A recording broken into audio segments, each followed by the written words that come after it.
So, Murder! murder. Why are we talking about a grouping of crows? Well, anyways, so, since last time, Malt may have let the mask slip a little with some of her actions, which had the party call into question why she has these inconsistencies. Especially when all the chronomancers are like, yeah, this doesn't add up. It's like, where did you get the time to, learn to do these? How are you so good at piloting a Magitech armor? How are you so good at making decisions on the fly like that? Like, regards to, fighting. So, with everybody having confronted Malt, she issued a challenge to you all to prove to her why she should answer these questions and tell you all that she knows about what is to come, which she alluded to. And should you fail to do so, that this conversation never happened and to not bring it up again.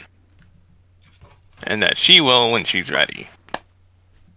And so we begin with encountering Malt.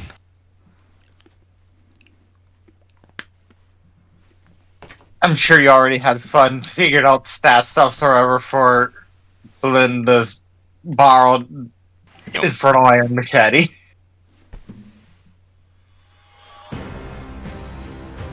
Alright. So we start. We're top around. That'd be Olivine. We just wait.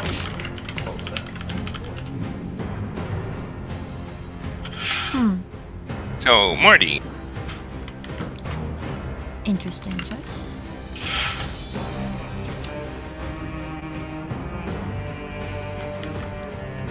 Why is she waiting, I wonder? I feel she would. That she's watching Malt very closely. Interesting. Alright, so... Let's see, we have this here as our thing. Let's rename so that I know what we're doing. Nice. Okay. So seeing what's going on.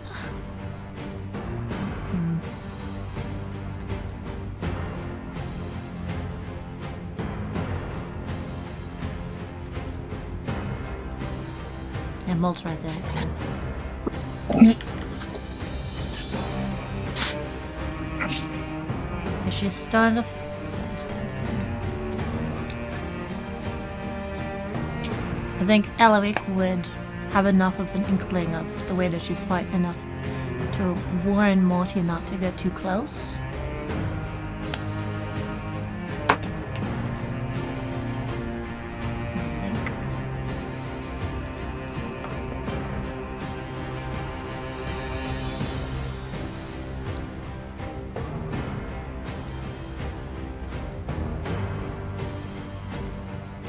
Being ambushed by this would fit well again, so he is going to instead disappear over here, face over here, and he's gonna fire a pew at Malt, just as a note to start with. Or wait, actually, Fire what? Do what now? Oh yeah, Malt said, what was that? The one thing contrast. that's banned is to not use incapacitating effects, because there's one of her. Okay, so gotcha.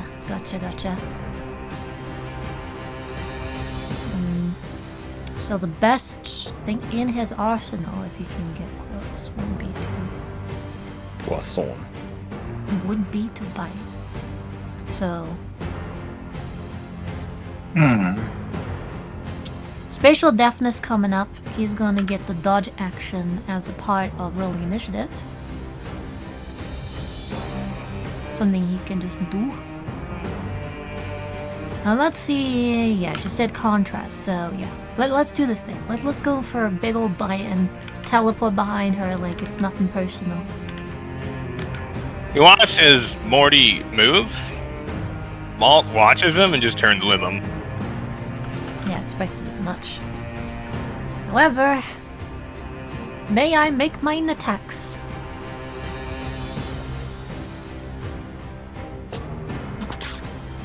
Yeah, Elowick, oh yeah, that eye patch could probably see into the airplane. Yep. I expected as much.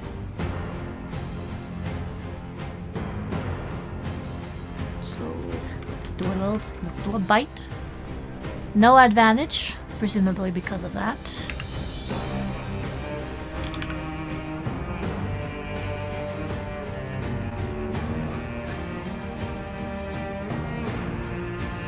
Oh wait, no, yeah, that's definitely a bite.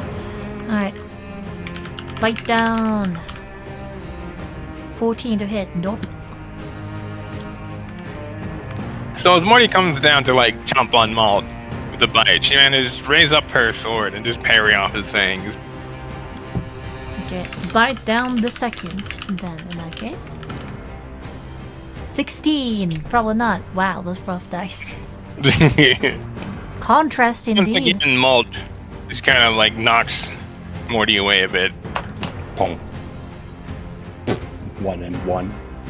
Holy shit. And those pop die. Yeah, that's wonderful.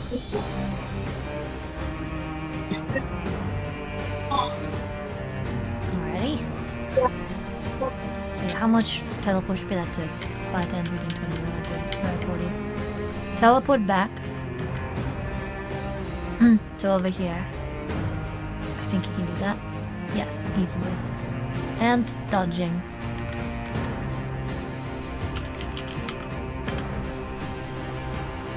So that's all that he can do for his turn. Alright. I'm up at the regular time. Alright, let's see. Turn order. Next is Catherine.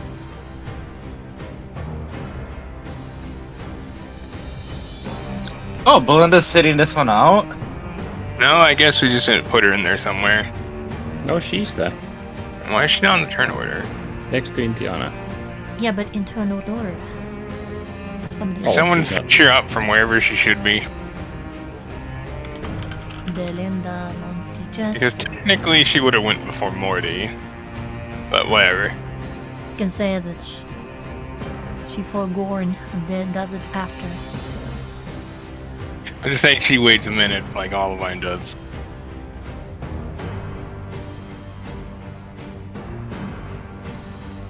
And there we go. Found her. And hit everything else. There we go.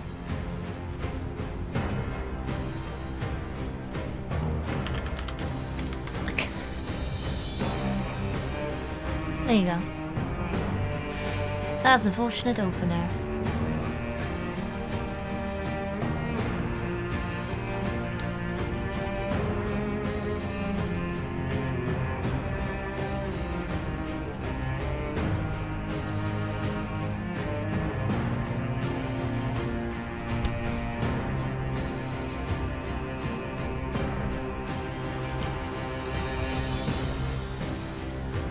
Where's this map? Where are you? So Belinda very quickly just teleports over here in front of Malt and makes 3 really quick attacks against Malt. Malt tries to parry them, but Belinda's just way too fast. And she just kind of like cuts across Malt's shoulder and then again through her side before then poking her in the side of the leg. Belinda be fast. Yep, very much so.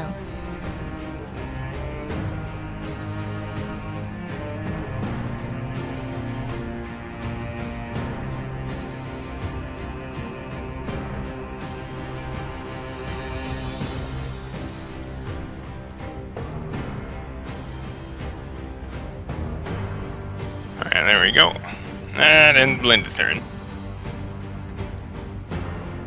Actually, no, she teleports back a bit.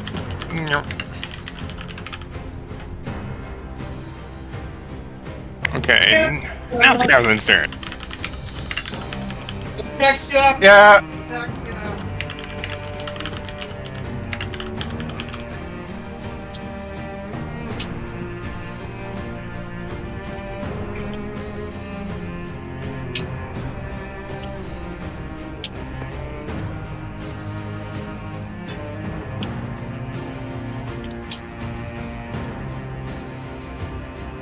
Alright, Kat, what's on your agenda here?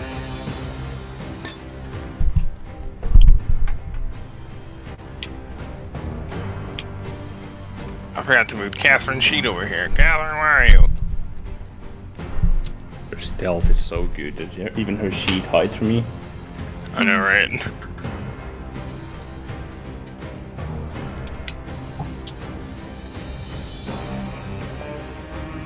I was like, I don't want to look this shit up every time you attack.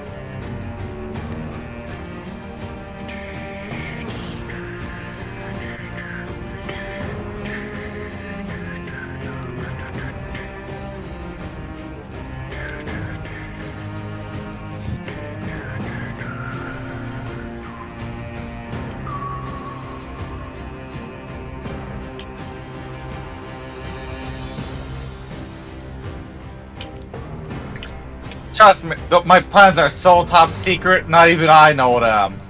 So as Catherine takes aim at Malt, roll spot. All of us in the list? Okay.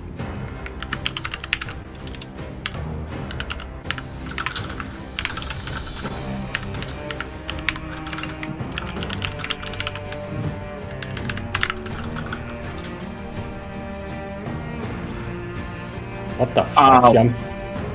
What the fuck did I do? That's a very good question.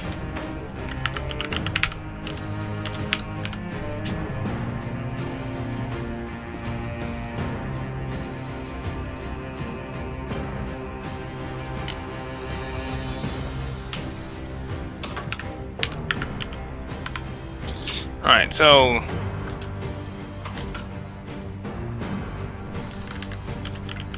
Let's have him fix this spot. Yeah, LA is a 21. So you all notice that as soon as Catherine goes to take aim at Malt, the yellow of her eye begins to glow. Before Catherine then shoots her 3 times within the side and like the chest, but wait. Malt. Yeah. Malt's eye begins to go? Yeah, Malt's exposed eye, the yellow of it begins to glow. Huh. And Malt's not able to move out of the way at all of Catherine's first few attacks. Although you notice that when they hit her, she doesn't like move that much. Almost as if she's not too bothered by it. Before the 4th attack, she takes a shot and Malt manages to block that with her sword. It just shoots like a spark through the air as it just flies off somewhere. So you use something to see them coming, but chose not to use it. Or Roll memory. will Keymind help That with this? memory. Yeah, you would know what that was. Wait, the rest of you guys roll memory. Quinn, roll intelligence. You haven't seen this. Yeah, I was going to say that I probably haven't. Let's see. Oh, yeah, With my- and Valikos, roll intelligence too, because you haven't seen it.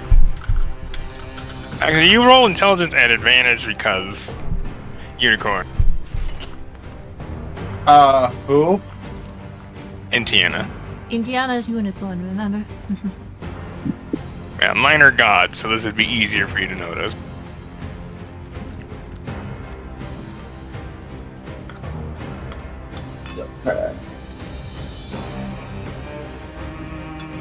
Yeah, Quinn, you have no idea what that is.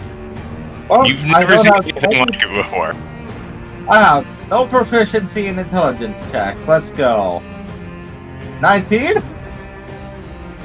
So, and yeah, so while you don't know precisely what it is or what it does, you know that must be effect of the eye patch because that's divine power. Eliwick, you're like, oh yeah, that's right. Malt can activate part of her eye patch's power every so often.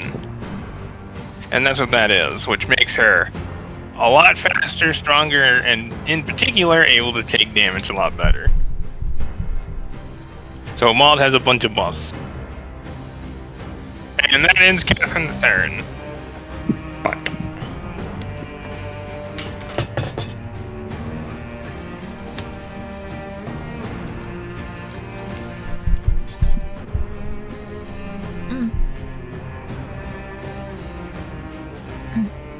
careful, lol. When she uses that eye patch power, she becomes stronger.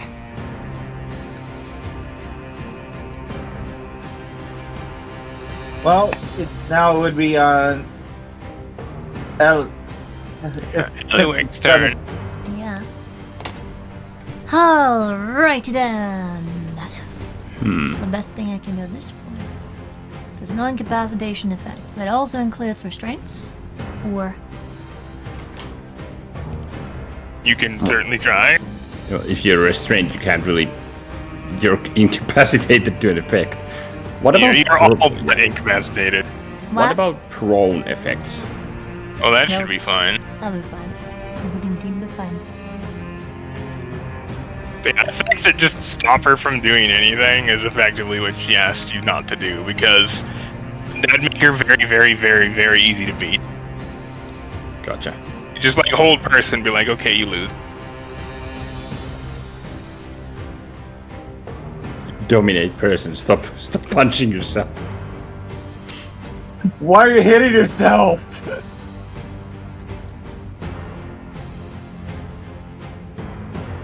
I'm kind of thinking of holding action to shoot her and try and... No, I can't knock her prone even if I didn't do that. So I'll just shoot her. Roll pew pew. Yes. Take a step... I'll take a step back because I can do that, and I'm just going to pew pew pew pew 3 times with my rapid fire that I can now just do for free. Yay! I can just hide this It's thing. like rangers can attack fast or something. Yeah. Hit with this one. RR3. Pew. Pew times 3. And she hasn't taken a return yet, so I have advantage on each of these. There's I 20. think it's just the first attack. I recall we talked about this the other day. Okay, I'll see them. Whenever you take the attack action during your turn, you can make an additional attack against the same creature as your first. No, attack. no. Natural Explorer. On your first turn, Natural Explorer. on your first turn, you have advantage on attack rolls against creatures that have not yet acted. Oh, so it's all your attack roll. Yeah, for this turn. So 25, a 26, and a 28. Broken. Well, I'll lose it afterward. It's the first turn alone. Yeah, you give that to an assassin and they instantly just fucking crit everybody. They have other stuff too. Anyway, So yeah, yeah, we need to increase that to higher level, because that's way too much for level 1. But anyways, whatever. So do those hit? Yes, those attacks hit. Alrighty. 11, 10, 9. Okay, yeah. 9 shots left in this gun. Alright. And...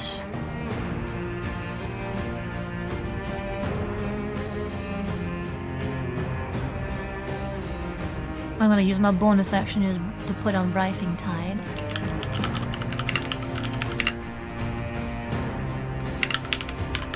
For now.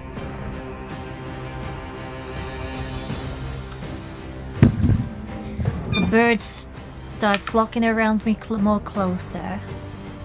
Now I start hovering slightly off the ground, but not enough to actually, leave it. Damage is gonna be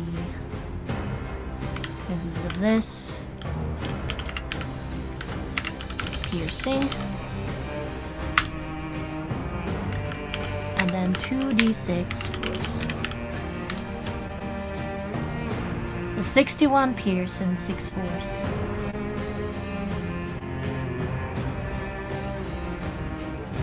So all attacks hit, and again you notice that Malt doesn't seem too bothered by them. Like, she registers getting hit, like, kinda winces a bit, but not nearly as much as it would. Huh. Alright. She is at least Alright. taking damage. Quinn's turn. Let's see.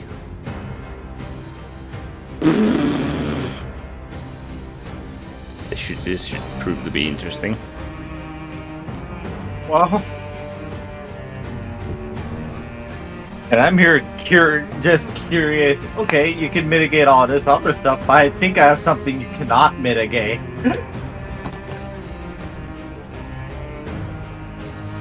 Huh. Nice. Quinn pulls out Isolde from his left holster and just pops 4 shots into Molt. With the last one, bonus action, I'm gonna activate Hunter's Sense. Or rather, with the bonus action, use Hunter's Eye at the start, and then get Hunter's Sense from that subsequently. So, scan. What does that show precisely? I need to reveal that, by the way, because it's fucked. Abilities and damage resistances, damage conditions, and... This.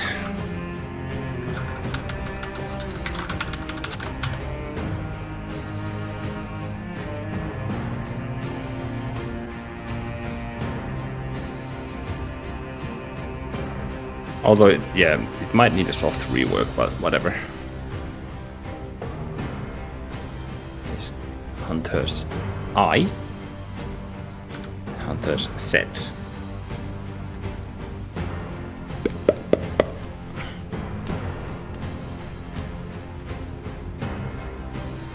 That.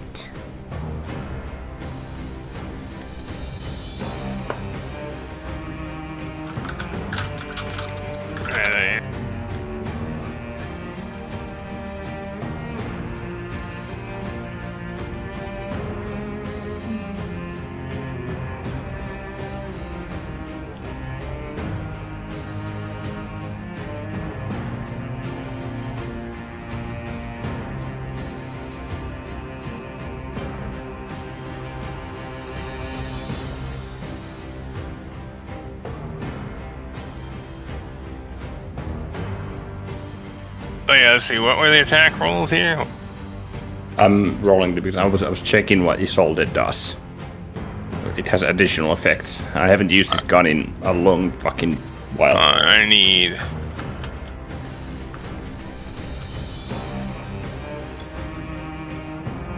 Holy shit, my modifier. This pistol. Which one is Solde? It's the +3. It's this one. Copy.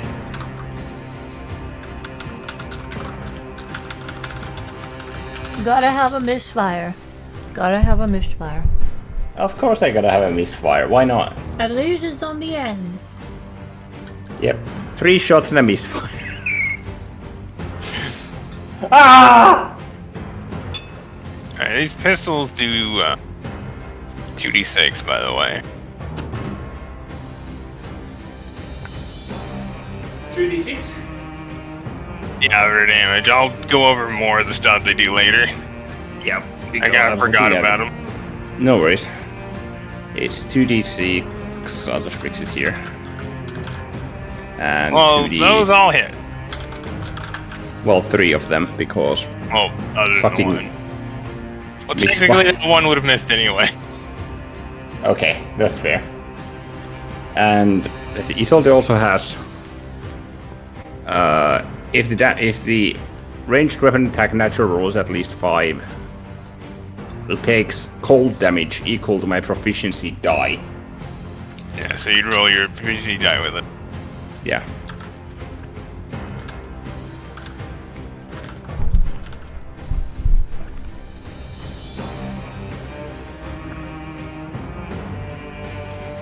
It's this one.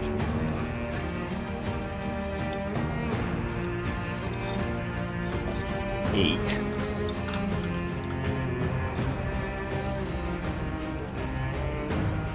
Wait, what the Wait, what am I doing? There we go. Do I need to separate them? What? Do I need to separate them? What damage does it do? Piercing And that's cold. with malt. Yeah, separate cold.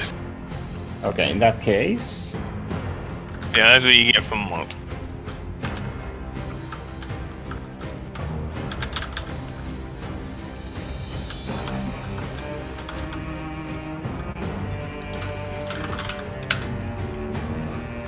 That is 40 piercing. Oh yeah, I forgot.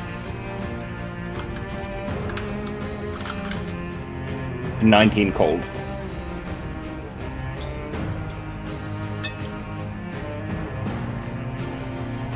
Fire, cold, and poison. Fucking every damage type that I do except piercing. I forgot to add that. Ah. Cool. There you go, that must be the eye patch. Yep. Well, technically you don't know it's the eye patch, you just know something. It's whatever her eye thing is. Yeah. It would be like, it's probably that, more or less.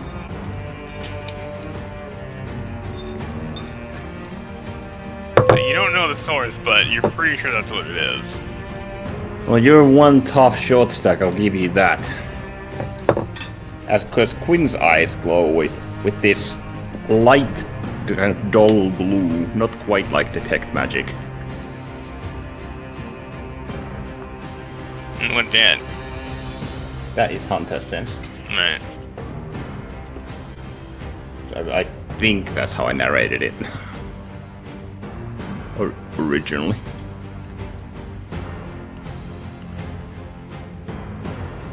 Also, because I think I need bonus action for a fucking...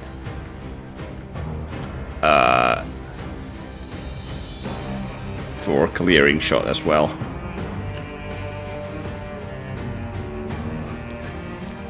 I'm pretty sure we established we don't. Or no, yeah, it's a bonus action.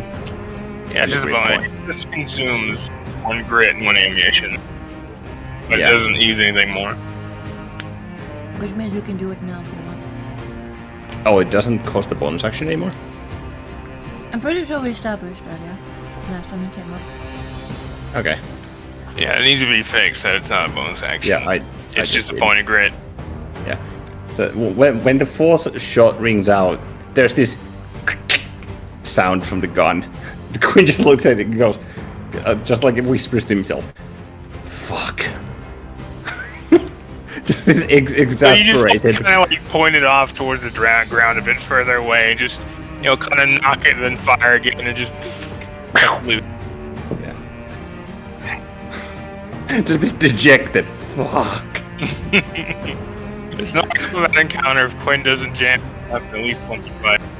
Yep. At this it's not a point, proper- at this point, I don't think it's Agnes' fault. It's you. Something about you just breaks mechanisms. Unfortunately.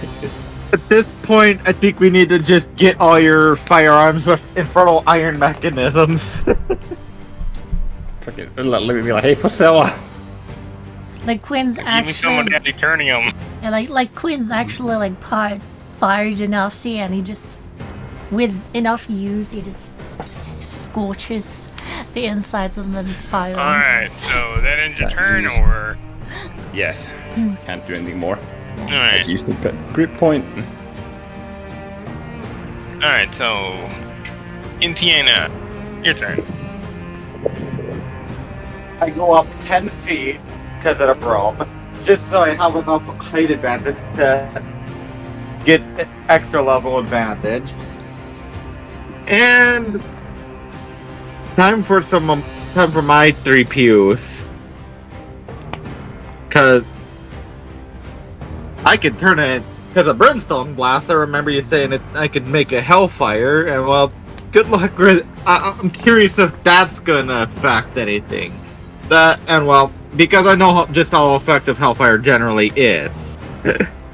And I forgot Generally that, speaking. I forgot that Morty would have an advantage on his attacks from Natural Explorer, but I'll let it slide. I'll let him go.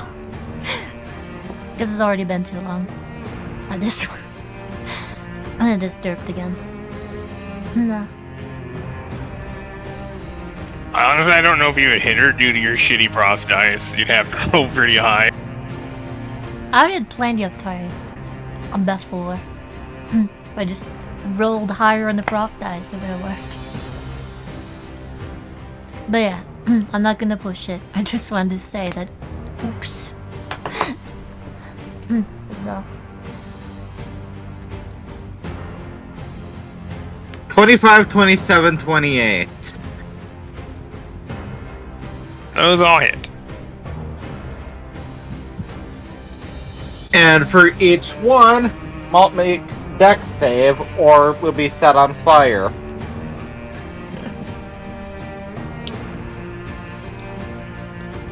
For the D for What's the DC? Malt's not very good at those. right. only 25. Also, that I misrolled the prof die, but it doesn't matter because I should have got an extra D8 in there for each one because I have expertise, not proficiency. I looked at the wrong part. Well, she failed all 3. Alright. And that one, 2 of them. So, So she gets...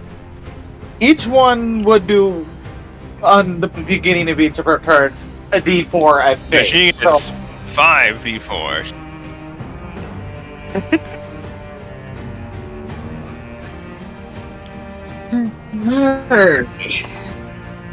And be 10 plus 14.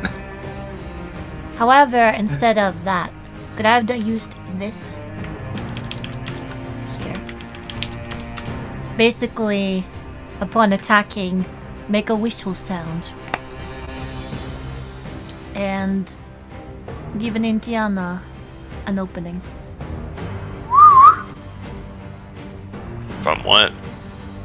Directed fire, which is a 9th level scout feature for Morty. A what feature? A 9th level scout feature. Essentially, when he attacked, he could have used that as an opening for somebody else to deal his sneak attack damage. I said that'd be a little hard for Morty to do. Due to the nature of what he is. At least for the time being. Okay, so should I You're just... gonna need a bit of practice with that, with Morty. Okay. Sure. Yeah, that's 58 damage from that, the Puce. And since I can make a Hellfire with that, well, is that gonna get reduced? Those are what, Eldritch Blasts? Yep, Alright. Hellfire Eldritch Blast, because of how you said how you rolled Brimstone Blast. Yeah, when you use Brimstone Blast, they become Hellfire. Yep. So, cannot be reduced, and that's a cannot be reduced sort of deal.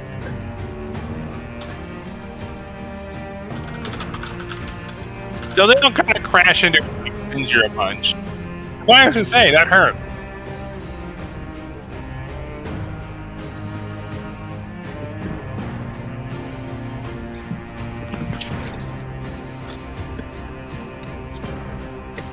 Ancient artifacts and fancy tricks are no match for a good old-fashioned blaster at your side.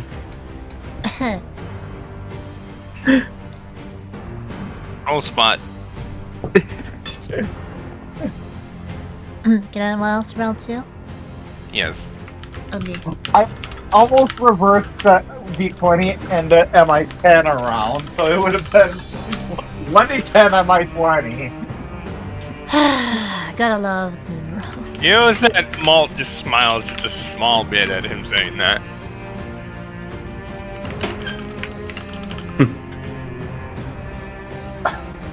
Okay.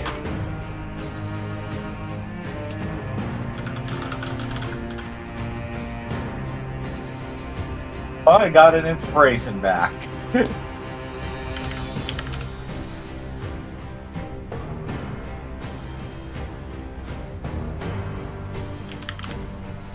Malt found a small degree of amusement with that comment. I was like, well, not wrong. Sometimes a good gun is all you need.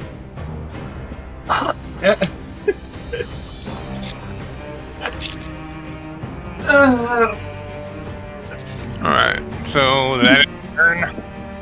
Is there anything I'm dumb. I should have done Hex first, but whatever. Just roll hex damage, because that's not a big retcon. Because I'm pretty sure hex cannot be resisted.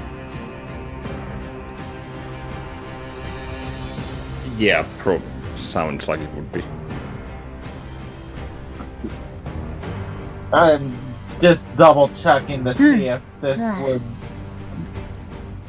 Okay. D6 and I guess, and I'll choose intelligence just so intelligence checks are that she may. Actually, do I choose intelligence or wisdom checks here? Probably be whatever You cut off. you use. Also, it says also choose one ability when you cast a spell. The target has a disadvantage on ability checks made with the chosen ability.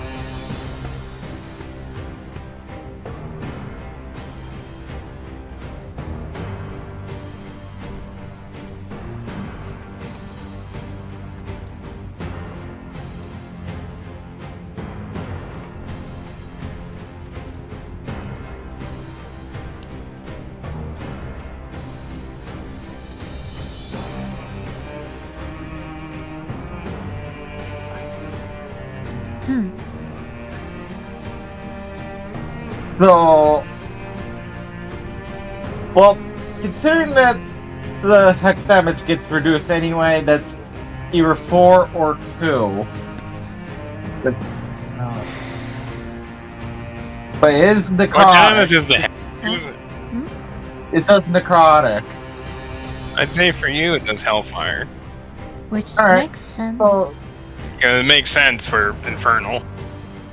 Alright, Well, so, normally I'd say you could do necrotic or fire as an infernal warlock, but considering your infernal is kind of good, it'd be hellfire. So essentially necrotic or hellfire. Alright. Yeah, But sure. it's so, thematic. so I'd go with Hellfire with this, so Now roll hellfire people. I already did the roll. I already rolled it. That's an 8 extra damage from from those 3 d6s from Hex. And yeah, I think I'll just target intelligence to make it harder for her to strategize, brain check at least.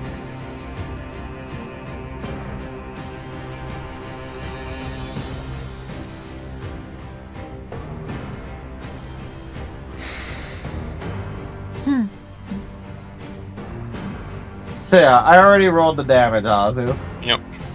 So Robin then, aims to Malt and takes 2 shots.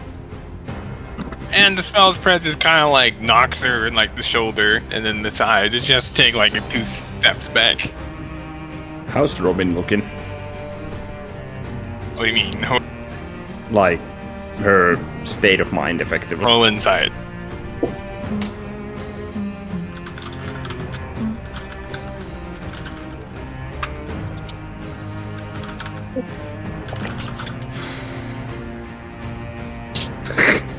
You can tell that she looks conflicted, if not a bit concerned. Okay. And that ends her turn. Malt's turn. Well, I get to roll the 5d4 damage, and is this fire also Hellfire? Yeah, because it's part of Brimstone.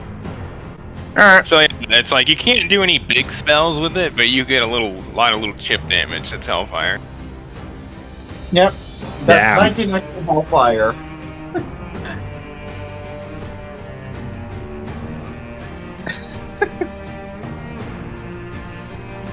Alright, so she runs up to you, Quinn. Why me? Makes a single attack against you. Oh no. Oh no.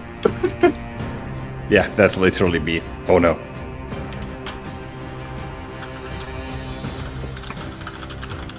A single attack? Why do I feel like this is gonna fucking blow my innards out through my spine? Don't worry, it'll just push your gut like out of your ass. Literally what I said. You said all through your spine. My spine is long.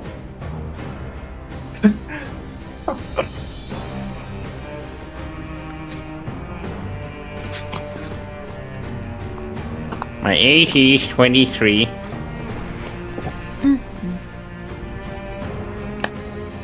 Also, critical damage is ignored because of my glove.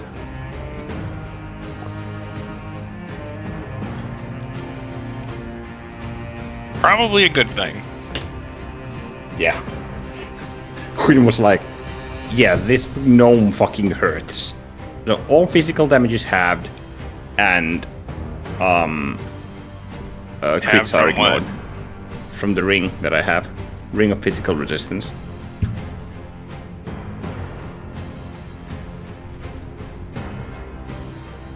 Unless you want to retcon that. I'd say it is protection, so 25%.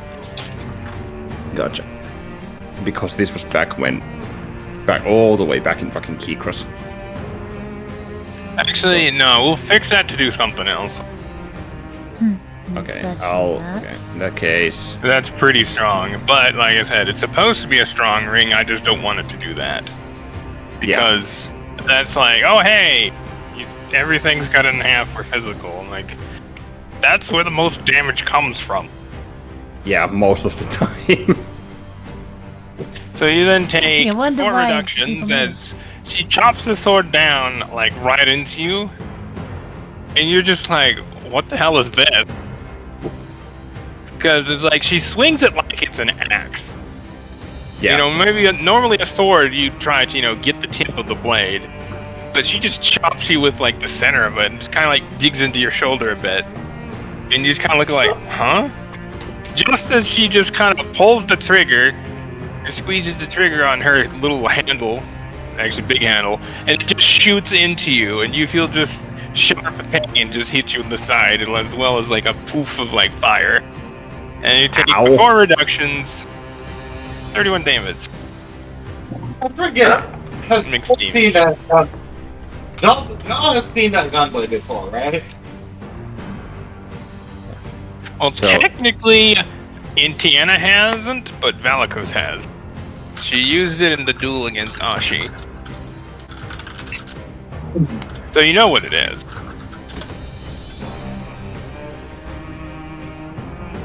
I'm just gonna call from the room. 31. Yeah. Yeah. Otherwise, that might have been a little bit higher. Yeah. Not for the critical ignore. That would have fucking knocked my ass out. Well, not quite, but still. Fascinating little boomer blade there.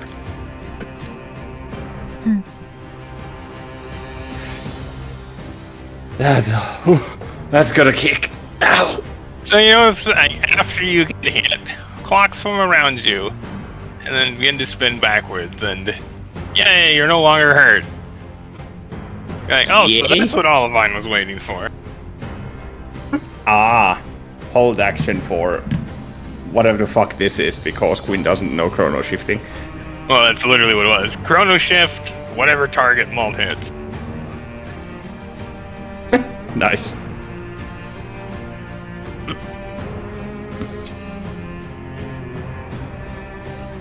Interesting device, that one. Some Malden drinks a potion.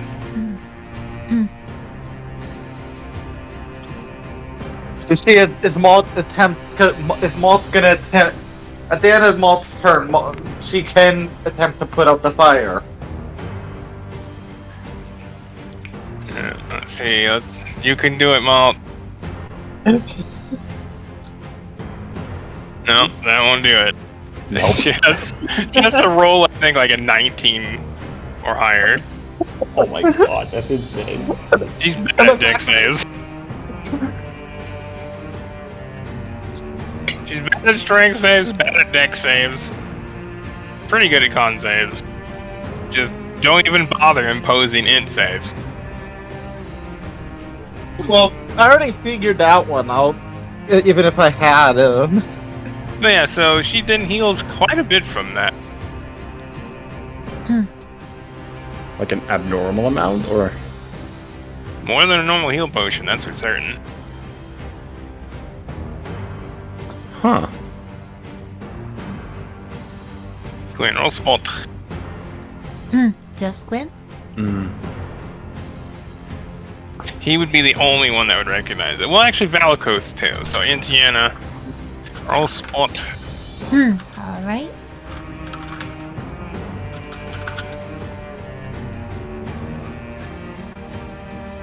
Damn proficiency test.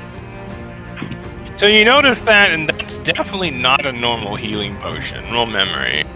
Indiana, roll memory at advantage. Huh. I guess she... Yeah, she must have gotten them from...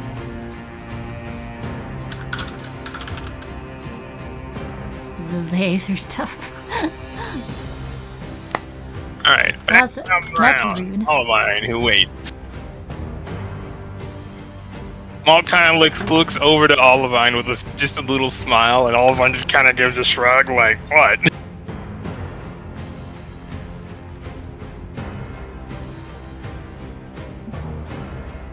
You're like, wait a minute. You recognize that opalescent thread? That's an Aether potion. Knew it! Yeah, she's a fucking Aether, so... Of course she is. Well, she did go around and fucking play Avatar out there in the... Yeah, that's we can all use them. Well, Although, granted, Quinn wouldn't know that, but immediately like, oh, she's an Yeah, Aether except for- soul. Oh yeah, not all of us. But yeah. Yeah, Malikos, you remember that. You're like, oh, that's one of those opalescent healing potions. And that's the one that restores 50%. Like, you'd recognize not only what it is, but precisely what it is. Huh. alright, well, you still have the D4s of Hellfire to deal with, so... Yeah, that doesn't remove it, so... Alt is still singeing a little. Just like, eventually there's like smoldering fire on her. I know I'm the one who can do the most damage to her because, hey, you can't reduce Hellfire cannot be reduced. Alright, so...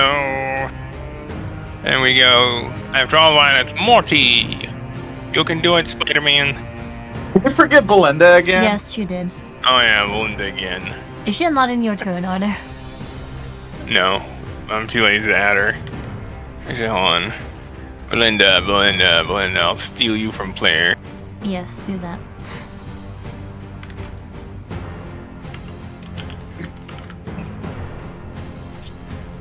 I'll do the dirt. I'll do the dirt.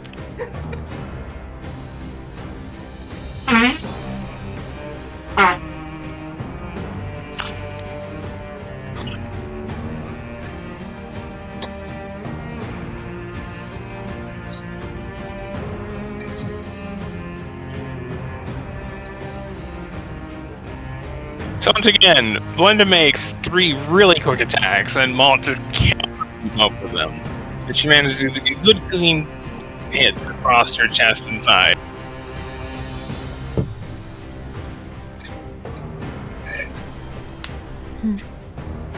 Are these similar to what Belinda used to hit Biggs with?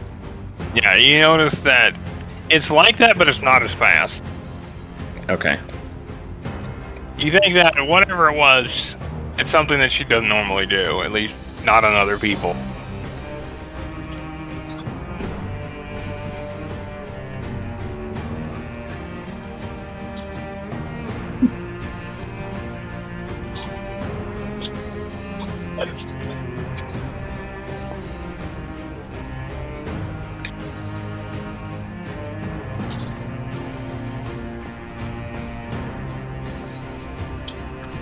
Alright, and that ends her turn. And once again, Malt's able to kind of shrug a lot of that off. Okay. Where is this? Oh yeah, I did.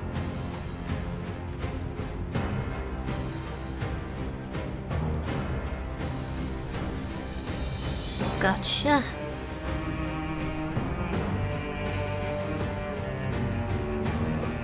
So it's Morty's turn. I'm gonna teleport up behind. Malt over there, which is 5, 10, 15, 25, 30. Get a movement spent.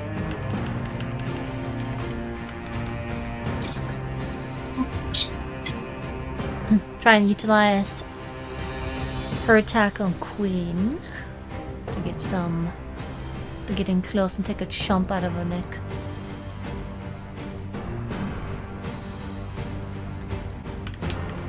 Given the circumstances. Roll for jump. Yes.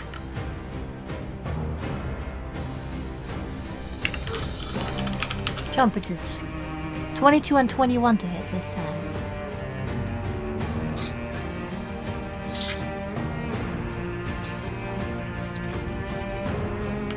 I believe that hits her armor class. So 22 would hit, Okay.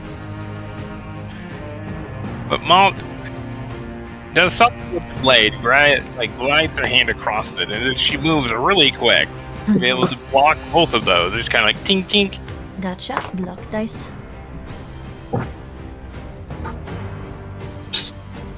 No, that was something else. Alright, very interesting. Quentin would recognize at a glance that, oh, that was a parry effect. It was an enchantment on the weapon. Gotcha. On her gunblade? Yeah. Essentially, she could use the reaction to, like, increase AC. Great. So getting a feel from that right now. So her AC is currently a bit higher. You have seen battlefields, Malt.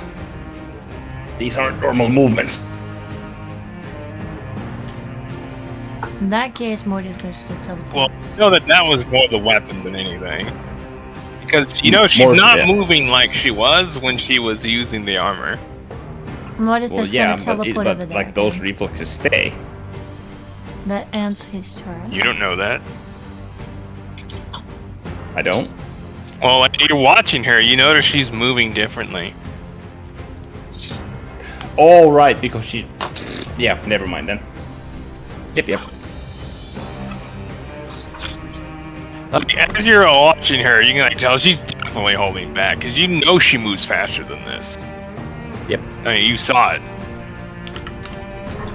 Did Molt ever close the telepathic thing I have? Yeah, that would have ended like a minute. Alright. You're certainly interesting, I'll give you that. You could roll for crap. Anyway. Cat with Eloic on deck. Just me.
You know that takes aim and takes a shot at Maul.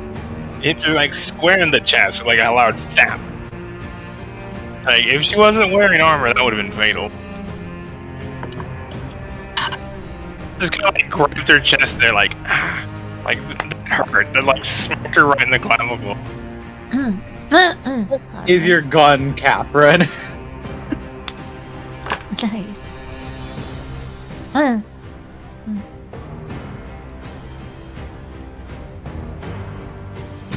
Let's see, where are you? Malt.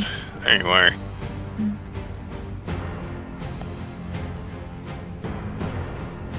And then she quickly follows up with 3 more shots, just kind of like into Malt's side. But she kind of like blocks a bit with her arm after that hit. And that ends her turn, Malt taking a bunch of damage. Which that mitigates poison, otherwise that would have been much worse.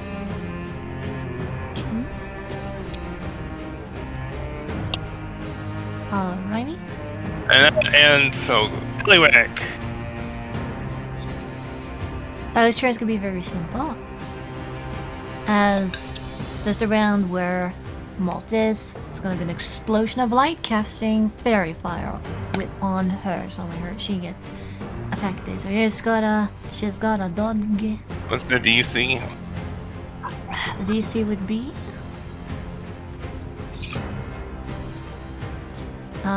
15. She probably managed it, but need to So, see. as the sparks kind of like poof up, Malt manages to kind of move away and like brush it off of her. So she's not sparkly. Yep. I figured she would, but worth a try. So we have 9. And then it's gonna move 5, 10, 15. Right over here. Actually, here. Just because enough. And and from my opened holsters, a pair of daggers just go towards her. Pew pew.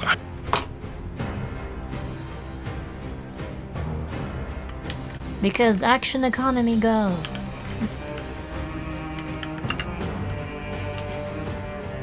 Nope. Nope. I do not hit with daggers. So she just kind of slaps them away, tink tink, with her sword. Bonk.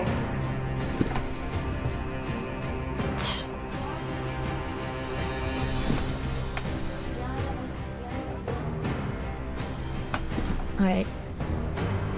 And how many feet with that? 115. 25. And my movement is... Oops, there you go. There you go, go back here. And it ends Eliwick's turn, because I can't... Alright, Quinn, you're up. You have a gnome menacingly standing in front of you. He's standing there menacingly. Menacingly.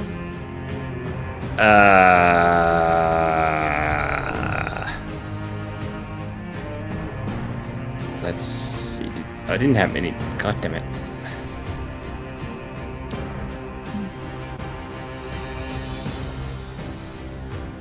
Yeah, I'm gonna use a point of valor to try and stab Malt with advantage. Also Oh, for bonus stab. action. Yeah. Also bonus action, freaking. Oh, because wait, is it a free action for me to swap guns? I forget. Yeah, it's a free action for you because you effectively have a bandolier head.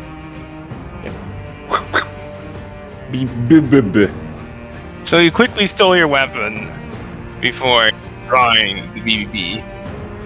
With the motion of drawing it from my back, I can just like flip it around and try and stabbing her.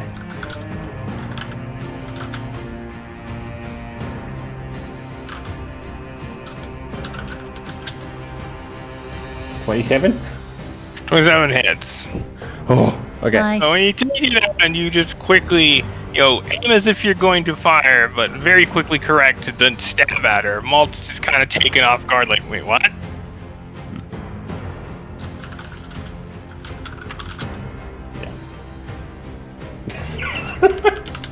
So you notice that what you're wearing is pretty reinforced. At a glance, it looks like a normal work jumpsuit.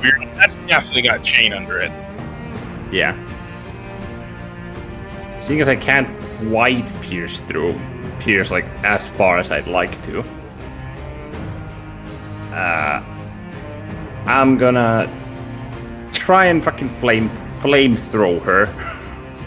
But what tells the action verb of that? I will attempt to apply flamethrower If I'm on not her mistaken, it's part of the same action. as a standard action. Because it was changed. Yeah, I imagine it's essentially as a standard action or Or- as part of, a piercing. Essentially when you poke. You can either flamethrower or poke and flamethrower. It's part of the same action. Oh yeah, because sharp jab is. Yeah, using Oh. the effect, she has to roll and see if she manages to Oh, it's get a- away, where she's stuck Yeah. on it and can then. Yeah. Because it's What does she need to roll? Yeah, a deck save. Sorry, I forgot that that's how that works. Yes. So Molt needs to pass a DC 27 dex. Are you gonna use the Valor you were? Oh wait, you already. Well, used it. that's still a natural 20, so she fails. Nice. So yeah, she's completely caught off guard by it. So you managed to stick her with it pretty good. Nice. But you notice that due to her reinforcement of armor, you don't really get it in deep, but you're like, good enough. Yeah, she's stuck, and that means that your future attacks cannot miss, except the misfire. Yeah. The next one I'm gonna do the flamethrower because. Yes. Wait, no, it says that you can't. Hey, nice. Wait. What do you mean? Cannot miss even on that one. The misfires are disabled for ranged weapon attack until she gets away. Which is. Well, I'd still say that it would still jam because that has nothing to do with it. Alright. Yeah. Yeah, it's like a completely different mechanic. So it's like if Okay. something jams, that means nothing's coming out of the barrel. So that's kind of dumb. Like that Okay. needs to just be chopped out. Yep, So remove- essentially, the only way you can miss is a misfire, literally. Okay.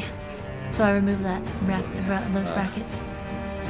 Anyways, yeah. So Is What the do? flamethrower a D8 or a D10? man, It says number of D8s, but at the end it says D10. we'll just say D10 because it's a fucking flamethrower. Yeah. It's a Flammenwerfer. It werfs Flammen. Flammenwerfer. I fixed it in So skill as you points. like stab her, she like looks down at it and like looks up to you like, "What are you doing?" This. Like this.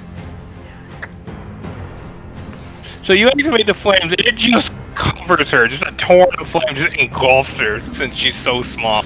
Yeah. And she goes flying back from that. For a massive 22 damage. Does that have a knockback effect on it or something? I don't think it does. But hold on. It says that it knocked her Why do about I- 10 feet. Yeah. Where? Or am I just blind? All ranged weapon attacks can parry Oh, yeah, critical all miss ranged and attack- will shove the impaled creature back 10 feet. Right there. Yeah. Yep. They're so not, it's they're not that, and then- continuously stuck there. And then, But it's. But the flamethrower is a standard action, so that would be all 3 attacks, or just a normal attack. Because it's a standard action. Well, it does whatever the flamethrower does. How much does it do? Number of D10 equal what? Number of D10s, or it's 1 plus proficiency plus bonus bonus, equal of yes. D10, so 6 D10 in this case. yes. Yeah. 6 D10. Well, I have to go over that wording because I think that takes my entire standard action. But yeah, Well, normally So- isn't it an AoE? yeah, it's a 30-foot line. And I would imagine that. It's a the standard action, damage isn't that it? it does. Shut up, Amy. Eh, Yeah. I'm trying to think. Anyway, so essentially, I would say that if it's poked on somebody, the fire damage is doubled. As in, like, As in, like, the number D, whatever the fuck. in that case, Because it 12. takes your entire standard action. And it can only do one creature, and it can't crit. Well, in that case, I'm not gonna do the flamethrower this round. Because it's a standard action. So I'm just gonna stab her, and I'm gonna stand there, staring her in the eye.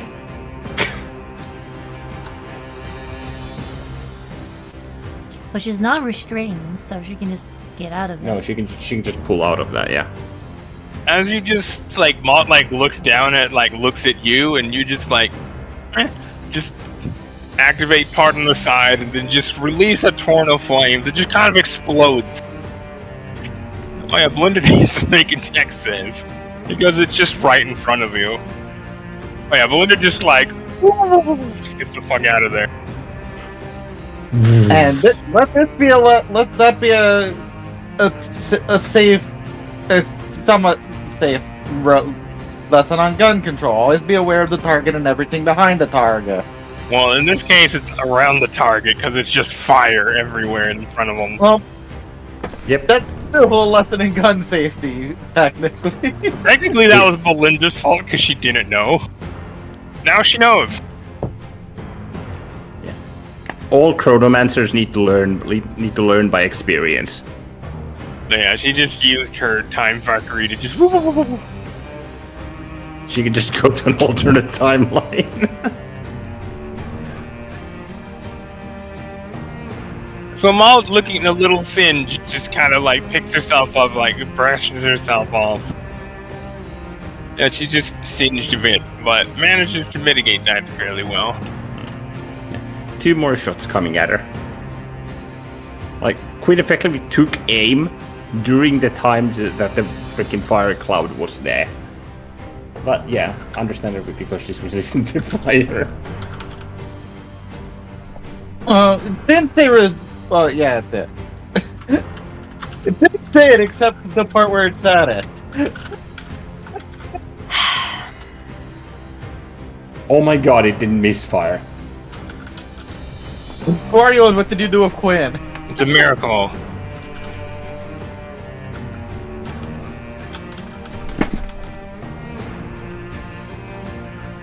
Who are you and what did you do with Quinn? This is not actually Quinn. Quinn would have misfired that.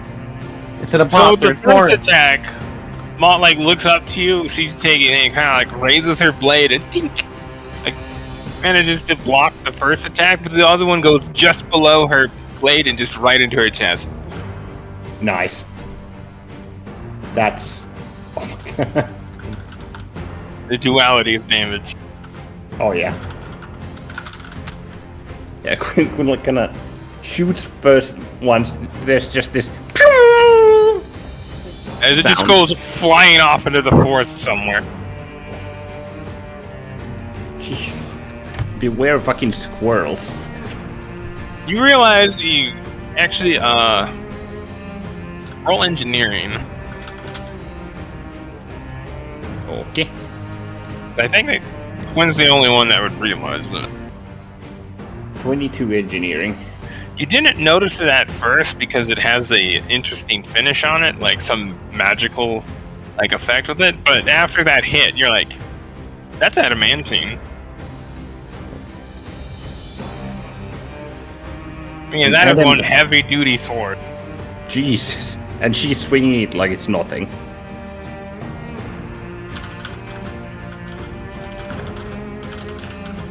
I wouldn't necessarily say like it's nothing, but she's able to wield it properly. Yeah, so it's not like all janky in her hands. Yeah. You know, it's also a weapon that seems pretty easy to wield because instead of trying to, goody good slash, you just chop. Yep. Which you think is probably why she can wield it as good as she is. It doesn't take a high degree of skill. Which you think might be why she's using it.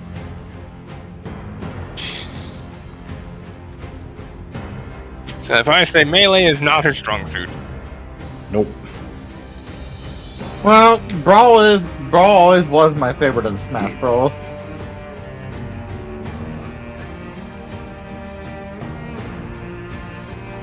That joke was bad. Alright, so 22 damage. That's reduced because. Alright, Etienne's turn. If the player side of the sheet's accurate for her percentage, she's not looking too good. No, she is not.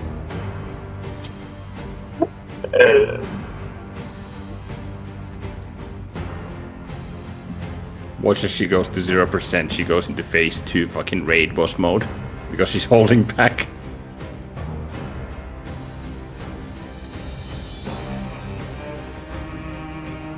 Like, she shrugged off a fucking flamethrower.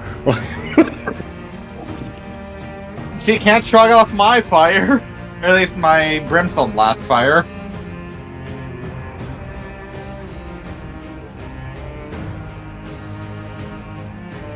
I meant to do that RR30, so RR.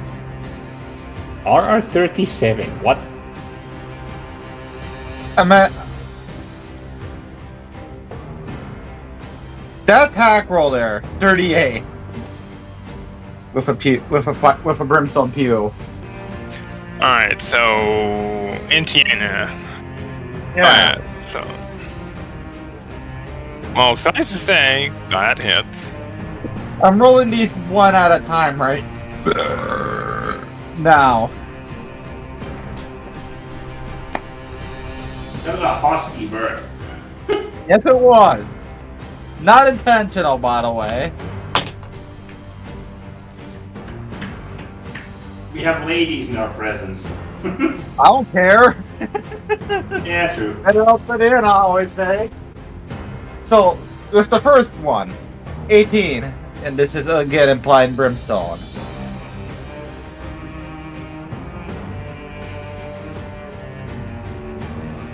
Oh, so I say that does hit. That's the damage. Awesome. Suffice to say, the damage hits. Wait. Why is it plus 14?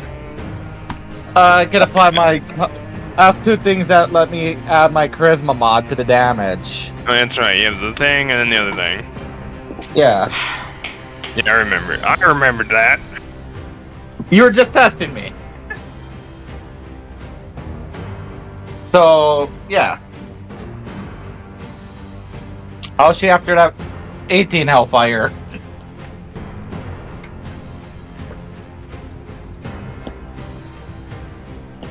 Oh, I forgot to roll the hex damage because I'm a genius. It's actually 22. Okay, that's 28 more damage.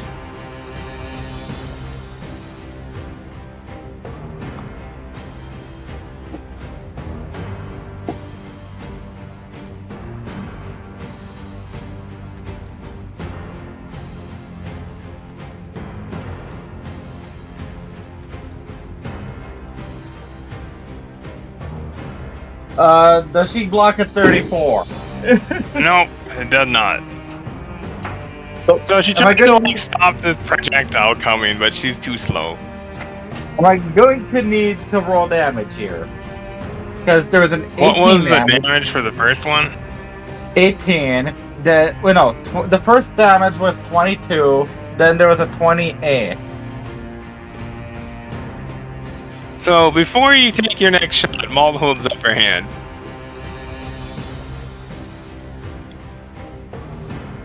That shall do for this. She just kind of offers you a smile and like, go quickly. Alright. I'm gonna turn off the Hellfire that's on her then. Because I would imagine I would be able to do that. But yeah, so Hives, within your thing, make it show, the whole jab thing that you can do as part of the same action. If this succeeds, if the jab succeeds as part of the same action, you can use the flamethrower. Yeah. That's kind of how I imagined it would go.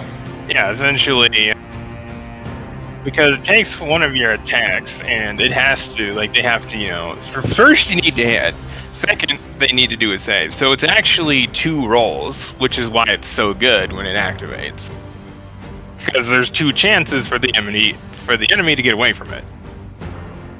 And it's like, well, third time's charm, flamethrower. Yeah. Although I do like the idea of being able to kind of free fire it as well, but I'll look into it later today. Yeah, essentially you can either free fire as per usual, or you can use the flamethrower as part of the same action. So essentially you can do that effect and just attack normally, Or you can Yeah. use a flamethrower as part of the same action. Okay, that's how I figured that it would work. I was just confused by this thing. Yeah, I just got mind bonked by the fucking standard action wording. My bad. Yeah, which is why that needs to be reworded. Yeah. Alright. But the rewording can be done later. Yep. Yeah, sorry.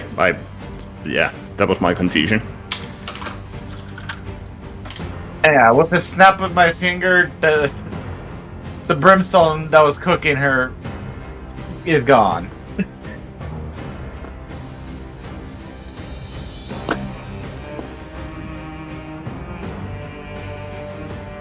And gun flourish. So what now? Jesus. Now it's raid boss bolt. I said a thing about gun safety, but then I think back to when I was just blindly firing into the sky without a blast as a key feed. Technically, it's not a gun. Same principle would apply though with Eldritch Blast, technically. True.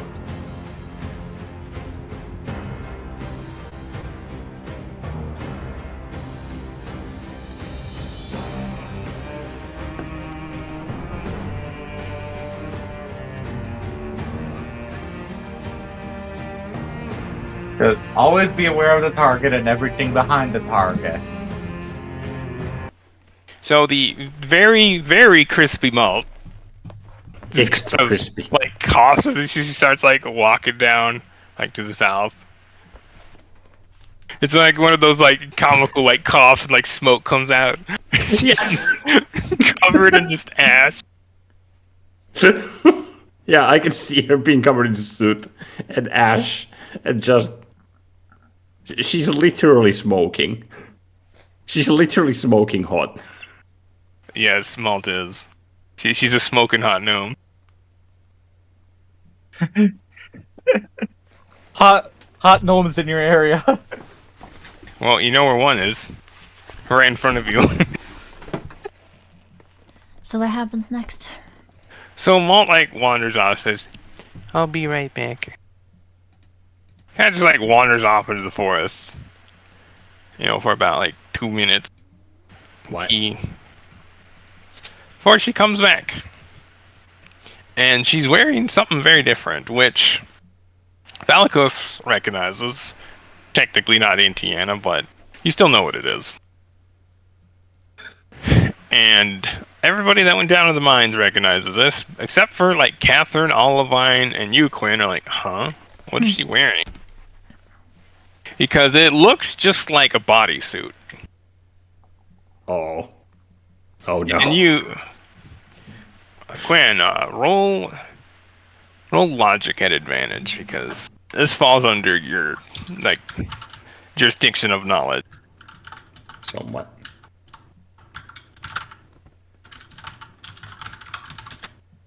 It's a solid 14. Well, you recognize this is the sort of thing, you know, most psionicists don't wear heavy armor because it just slows them down. So they wear something light that allows them to just rely on their psionics for their defenses. Yeah. So essentially, that suit, you'd imagine, probably isn't reinforced, but it doesn't really need to be. Because it's got psionic energy protecting it and stuff. And you're like, okay, so Malt definitely was holding back. Yeah. Interesting choice of light armor, if I were to say myself. You know, Malt is also healed now.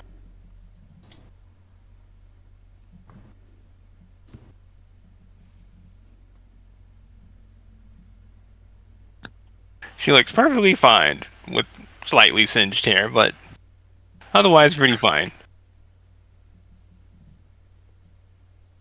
She then flourishes her blade and takes a stance, and you're like, yeah, she's faster now.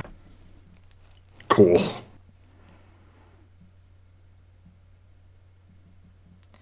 You best prepare yourselves, everyone. And let's see. Actually, we then start back over at top of the round. Same initiative, but nope.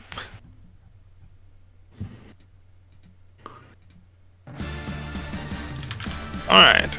So all of Iron once again waits.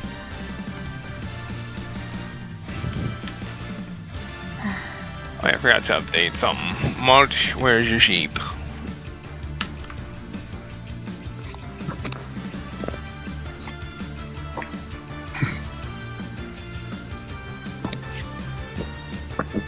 Alright.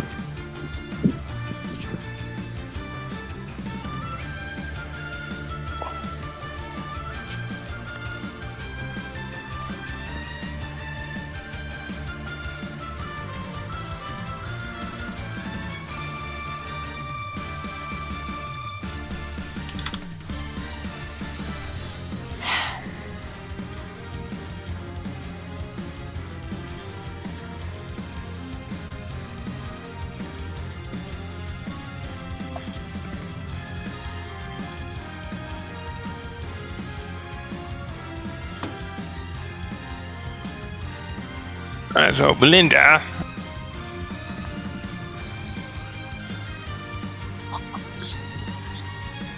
Quickly comes up and teleports on Malt. And Malt goes to like block her attack and manages to just miss. And Belinda gets a pretty good hit in, or at least it would be, but Malt manages to just dodge out of the way a bit to make it less significant. Yeah, Malt is a lot faster now. Cool. Alright, let me roll that.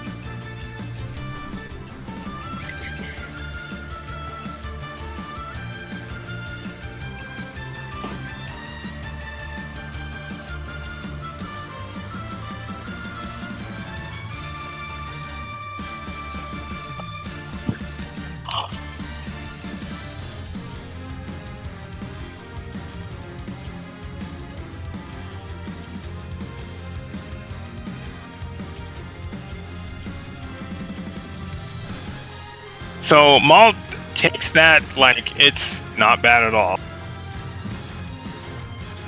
Belinda's kind of taken aback with this. She then goes to take another attack. Although Malt parries it and just knocks her weapon away. Ooh. And she goes flying off over there. Belinda then goes to try to make an attack, but Malt trips her. And Belinda is now prone. And looking very surprised. What one of the weapons was it that was sent flying? That was a short sword. Okay. I'm here internally, like, be very careful with that machete. I can't have it get And then cut off Belinda the whole just thing. teleports over there on the ground. If she can't use any of her actions, but she still has some movement. Yep. Or essentially a teleport speed, otherwise she would have just been stuck there. Yeah. Holy fuck. So, phew. Alright, so next up is Morty. Thinking about doing something strange, but... Actually, let's see. Yes? As part of that, Malt moves over there. Okay.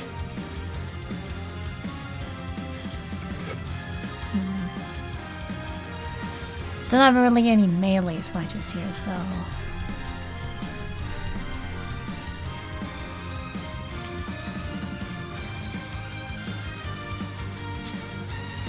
Not really strong benefit to doing that.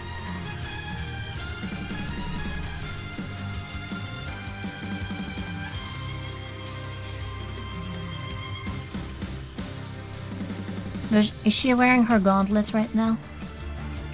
She is. Alright. She's wearing a bodysuit and some, like, metal gauntlets, which, Quinn, you recognize at a glance are gauntlets of giant strength, but you're not sure which one. Roll memory. Alright, so... no point using that then.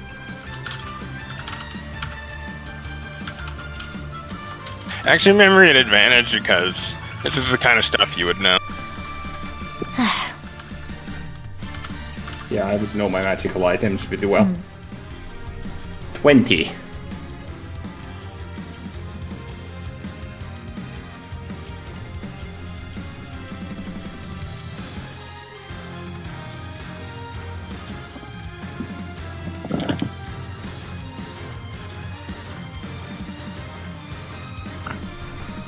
You're like, look at that, and you're like, which one it is? And you take a close note at like the color of the metal and the design on it. And you're like, oh, those are storm giant ones. Those are the best ones. It's like, So you're like, oh, Molt is very strong right now. yeah. So she has a strength of 29 at the moment. You would know that mechanically. Yeah. In other words, your sword might hurt a little more. Storm Giant gauntlets, everyone.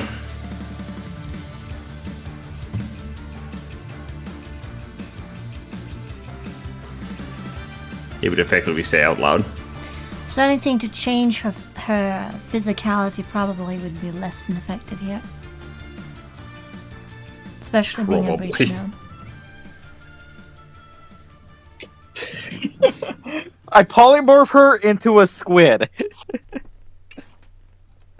Let's polymorph her into a dragon, that way she's less dangerous. Can't do that. So it's so because she hasn't announced that that the rule set has changed. It's gonna What be has changed? the rule set that she presented, which is no incapacitation. I don't think. No, that's still I there. don't- I was gonna The say, only I don't think. difference- That, Yeah, the only difference is she's not holding back. So in that case, it's just gonna be 2 chumps. See if that. I mean, you could technically try to do one, but whatever happens, happens.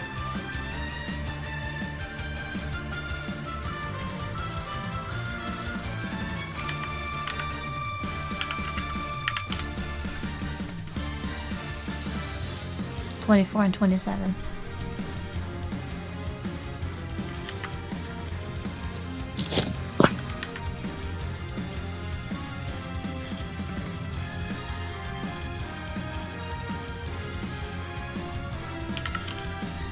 Do those hit? I'm checking. What's Smarty's AC? 26.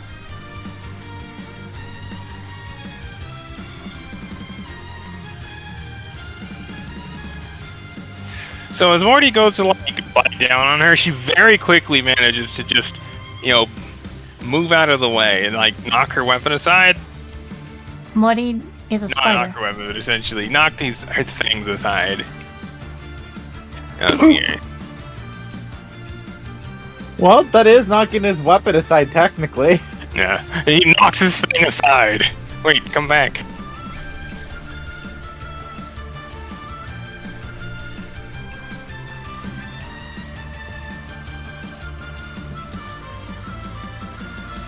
Where did I put you? There you are.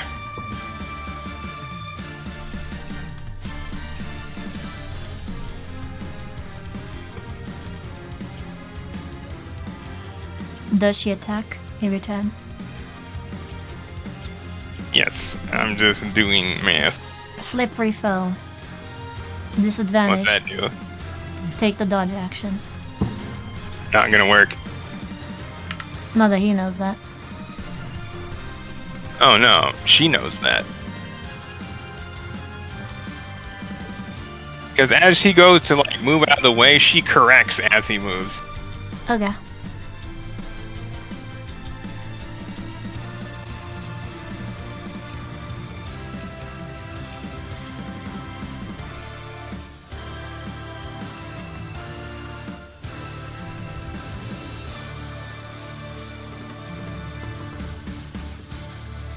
So she chops straight down, like, not quite on his face, but across his head, kind of digs in deep at that, and then leans forward into it and then fires, and kind of blows Morty off. And Morty takes, before reductions, 82 damage, mixed. Okay. Actually, no, it's Ow. higher than that. Okay. Where's this different? Oh, of course.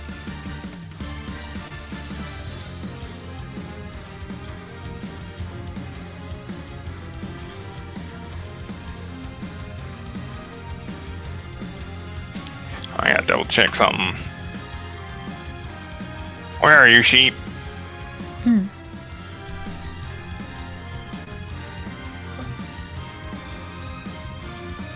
Yeah, there we go.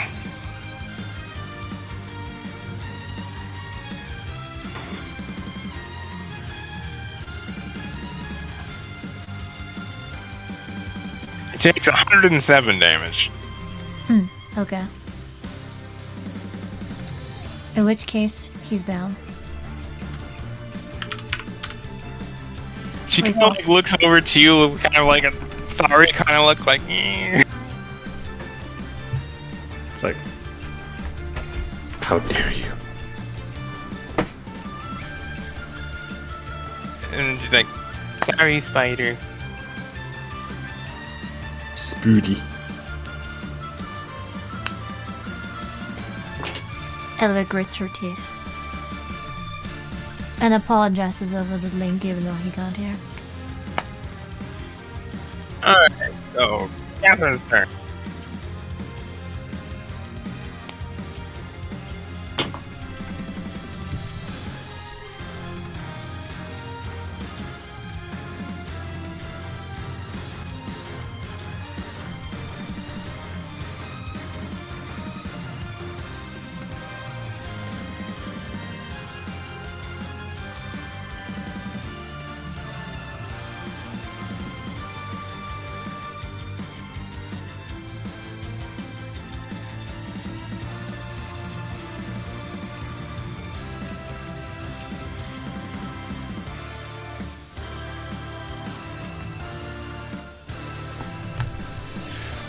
So she takes aim at Malt and fires, and Malt manages to deflect the attack, and as she does,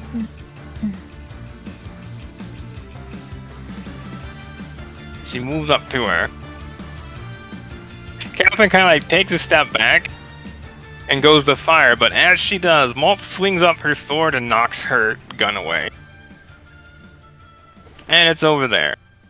Though Catherine very quickly takes her other weapon and fires at Malt twice. Wait, because I think I have a thing for that. Oh yeah, another thing. Clocks would then swirl around Morty and spin backwards. Morty's back to normal. So far. I can attack of opportunity with quick draw. As Yes, you she's running can. past me. And I'm also going to. I'm sorry for this, like if it works, but it's not gonna fucking work. But she can nat 1. That's what I'm banking this shit on. I can do winging shot. What does that they do? They need to make a strength saving throw if the attack hits or be knocked prone. Valor. Alright. It's not gonna fucking work, but hey, Valor.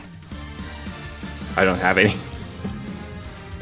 You have it in your sheet unless you haven't spent it. No, I had 1 valor and I used it earlier. I do not have any. I don't see a 0 there, but okay. Oh, because I didn't reduce it. My bad. Sorry. Alright, roll a Teku. Ugh.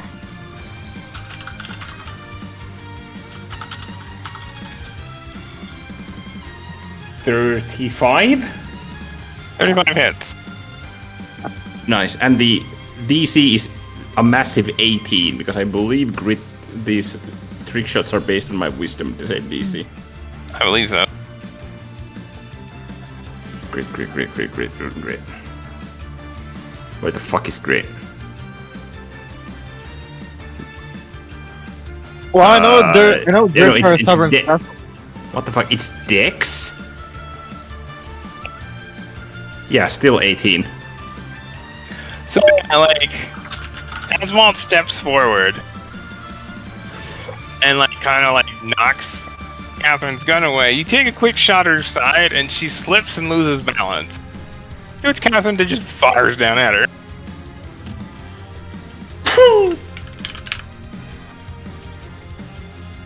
Hands off, Cookie. Good save. Let's see. So, Catherine manages to just keep her gun. Because Malt, like, falled as it happened. And Malt is not prone. Fucking... Malt is currently prone. Okay. I'm right up there However, fucking she cliff. immediately gets up. Okay. Holy Wait, shit, no, that's she fast. doesn't. Okay. Good to know. Wrong thing. I was like, wait, that's not the right feature. What are you doing here? Go away. And there we go. There it is. Pew and pew.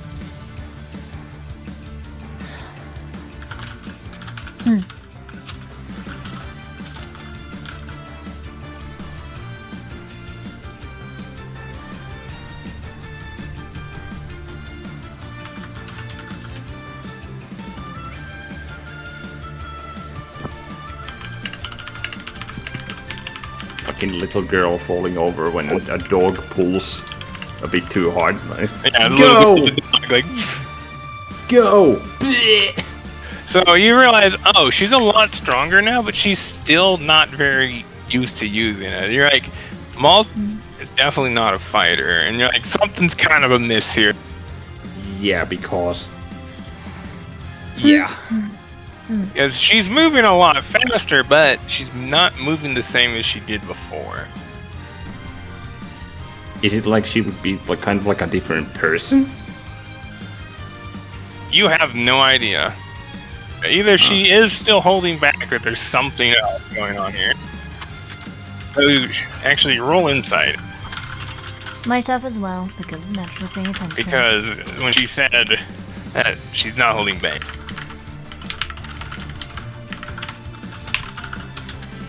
Where are you, Malt? 35. She's certainly telling the truth. She's not holding back. Huh. Yeah, so she's a lot faster, but it's like, but she's clearly not a fighter. Yeah, because it's like, you recall when she was using the Magitech pilot, you know, as she was piloting it, she was moving fast, like, you know, kind of able to, like, move out of the way and whatnot of stuff. Yeah, so she's more so like a freaking... She's more like a machinist, effectively. You have no idea. You Welcome back, Morty. Hey! Yeah, you can't be the 35, but Where are you you rolled a fucking 32 with a natural 20. So I learned the same as Gwen. she fucking rolled a 2. And she's not prof, so it's like, meh. Well, it's still She Malt. strength, but no proficiency. So yeah, that plus 9's not gonna save you from a 2. Unfortunately Yeah, not. well, it's also still Malt. She still has bad dex. Yeah. Her strength and dex leave much to be desired. Well, no, her dex is fine. She's just not prof. But her strength is, well, it's a little gnome.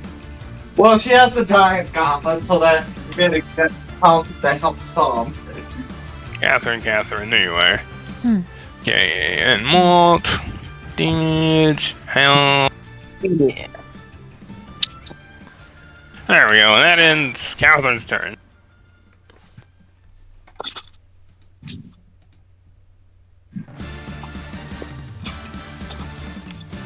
Alright, so next up is Eliwick. I have in mind to throw an incendiary and a grenade on her because of the most damage that I have, but probably excessive in a waste. What is... Throwing any of these explodies. Probably not the best use of them here. While still remaining within the rules, it's probably best to do things that aren't costly like that.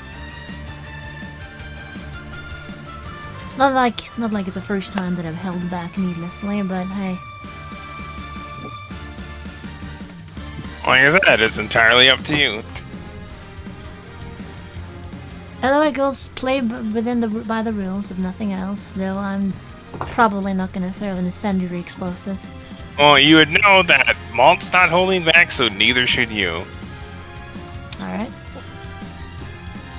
Yeah, suffice to say, it's not after what she just did to Belinda and manages to get out of the way of 2 of Catherine's attacks. Suffice to say, she's going to be a lot harder to take down. Sure, in that case.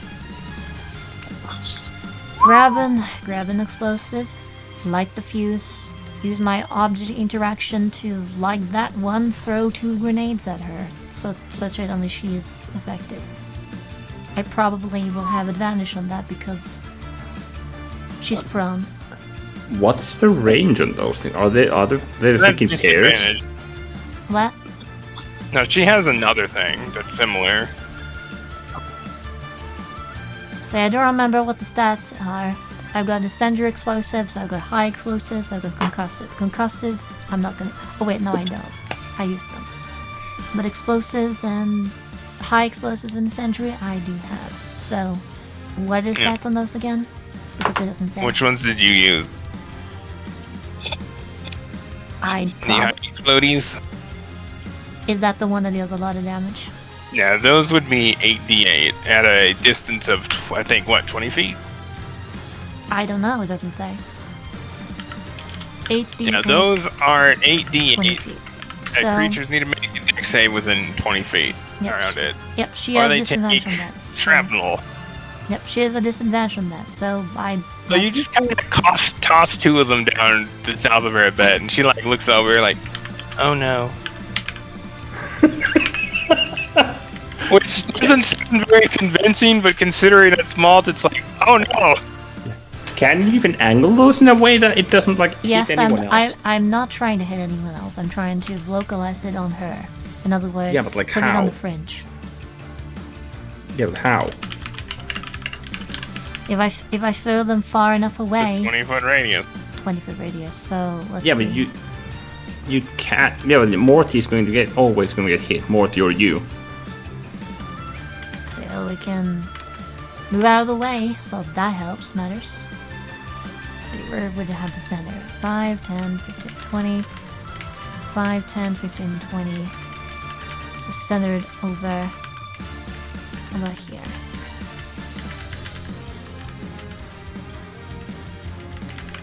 I can just mirror You them. see what you're doing, kind of takes a few steps back. 5, 15, 20. That should only get malt in that case. You pull explosives and he's just like backs away. Yep.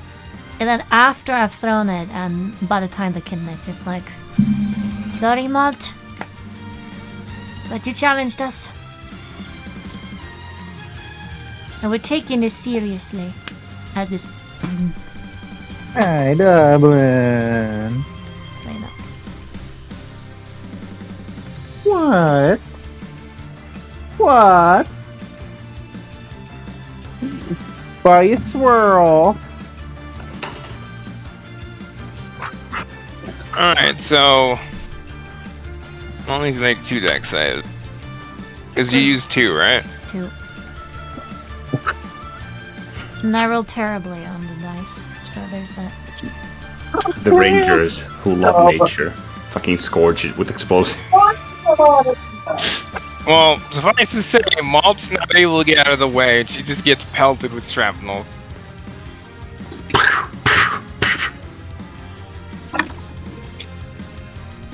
So 63 damage of And stuff. she can't use her one thing because she is currently... Her movement is 0.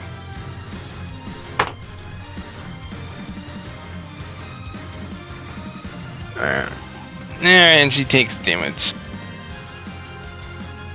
Well, you definitely did the most damage to her so far. Good Nice. to know. Good to know. Even though I 'Cause you know you can get more of these back in Tinkertown because even at Malt Shop, you know that she has those. So it's you're like, well, you can get more of these back home. I technically have. if that counted for my first object interaction, I could have potentially also thrown an incendiary explosive in the same motion. If you'll let me. You think that'd be a pretty bad idea in this forest? Okay. Then no. Yeah. See, the reason why Indiana can get away with Hellfire is because it just instantly kills the plane. Okay. So yeah, that's gonna be.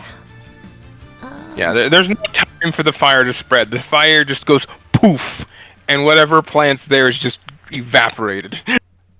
So +1 dagger at disadvantage then. Like, Incendiary Are you devices. using your telekinesis thingamabobber? Yes. It wouldn't be at disadvantage then, because technically it's a melee attack. You'd be at advantage. Okay. Ch.1 plus 3. Yeah, these are Yeah. not range attacks. 24 to hit. In a forest, incendiary devices usually are a last resort. Does a 24 hit? Well, Caesar manages to kind of roll to the side a bit, Expected. and it just like stabs in the ground where she was. Okay. 24 misses. Okay. But I hit with something, so there's that.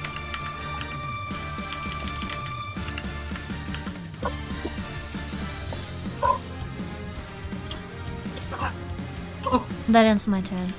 In that case. Oh yeah, and counter goes down by 1. And rising tide. That's about it. Alright, so that then goes on to Quinn. You're up. Let's see.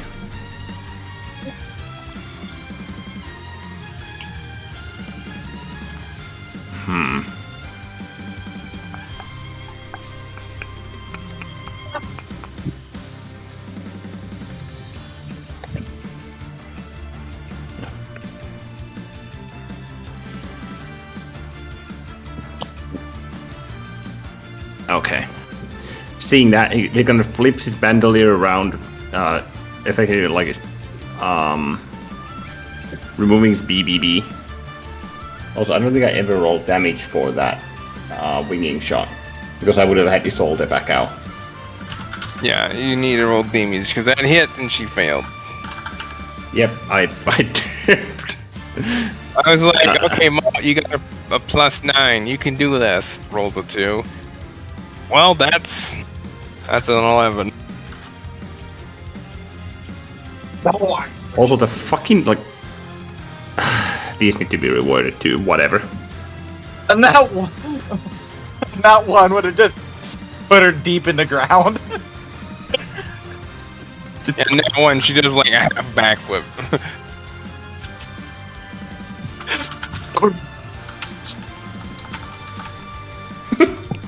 That would be fun.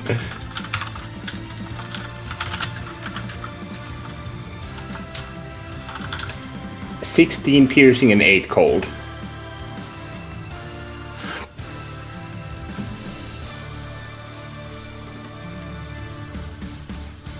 Alright, so she takes a bit more damage.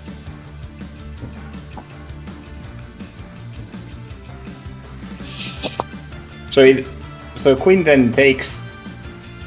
Actually, because I don't think I have fucking dual wielding, so I would have to have a -5 to my fucking sidearm. I think you just wanted to bark, Goblin. In that case, 4 shots from Isolde. Alright, roll PPO. Pew! Oh, and bonus action Hunter's Mark, actually. So that's a d6 extra piercing, if memory serves. A D6 extra piercing per hit. Yeah. I don't think it gives advantage. It's been so fucking long since I've used that too. Yes, wisdom checks. Okay.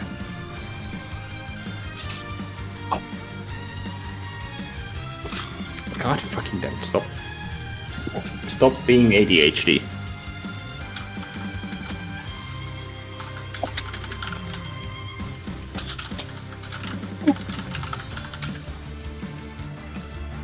That's 121 hit.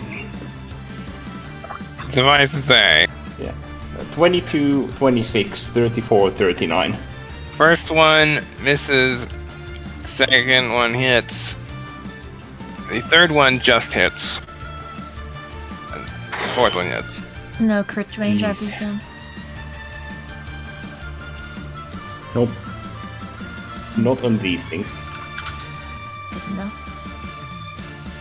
They are utility guns. Yep. So 3 of them. So 3 Yeah. attacks hit. Yeah, and 3 of those deal extra cold as well. It's a bit chilly.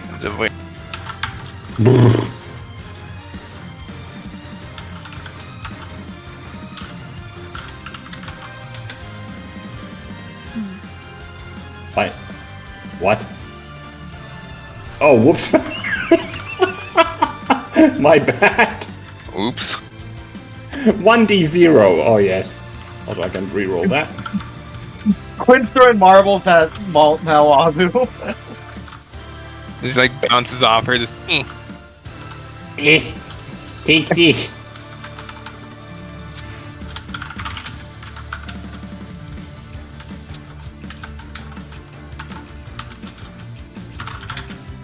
Yeah.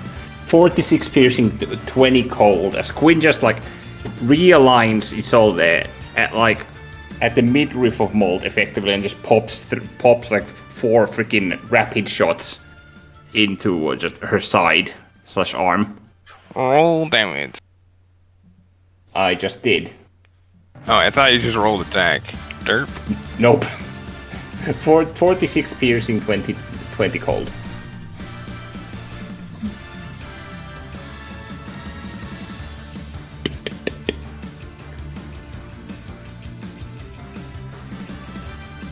Knocking them all prone might have foiled their defense. Oh yeah, it's not at disadvantage, I imagine. What is? Or not? Shooting her, because she's prone, right? Do you have She's features? prone, but you're right next to her. Yes. Okay. So that cancels it out. Yeah, so it's like if you're further than like I think like 10 or 15 feet. I think it might be 15. Well, she's 10 feet away, so you're within range. Yep. Yeah. Alright. Freaking. So you take damage. Shing.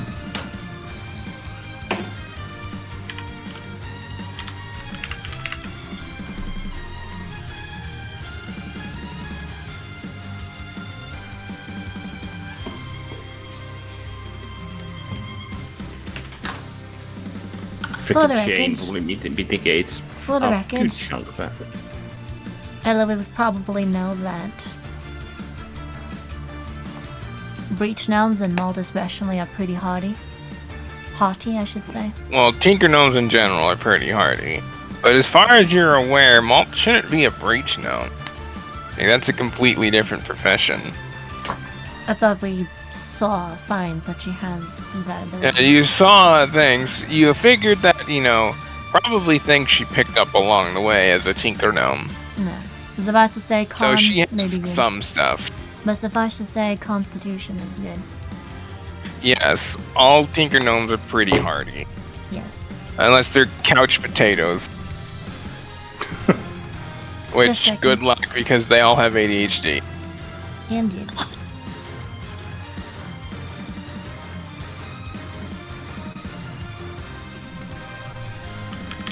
Yeah, you know that they have, effectively, mechanically speaking, good con and int saves and checks and shit. Yes.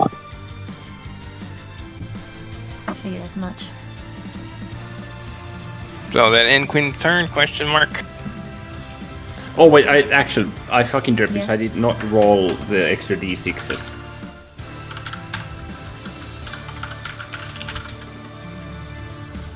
Yes, from Hunter's Mark. That's 12 extra piercing. She also put on here that she was Alright. Hunter's Mark. By Quinn. Or Hunter's Marked. Brackets Quinn. How does it look, by the way, out of curiosity? How's what? The Hunter's Mark. It looks like something.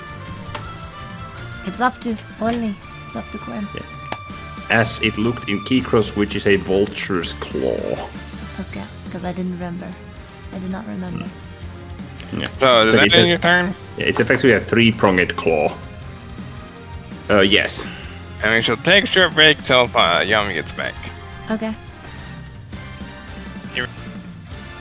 Alright, so taking advantage of Malt being knocked down. And Tiana flies down a bit on his broom where he's just above where you can just kind of shoot down at her. And manages to get 2 really clean shots with his Infernal Eldritch Blasts. Before Malt tries to get out of the way, the third one can't quite get it, but manages to get some very good clean hits on her as she just kind of is from them. And immediately following that, Robin takes aim and fires at Malt twice. Malt managing to kind of roll away from the first one, but getting hit with the second one. Ouch.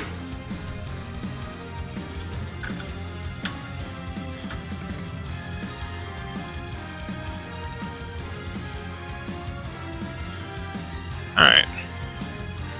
So, Malt's not looking the best.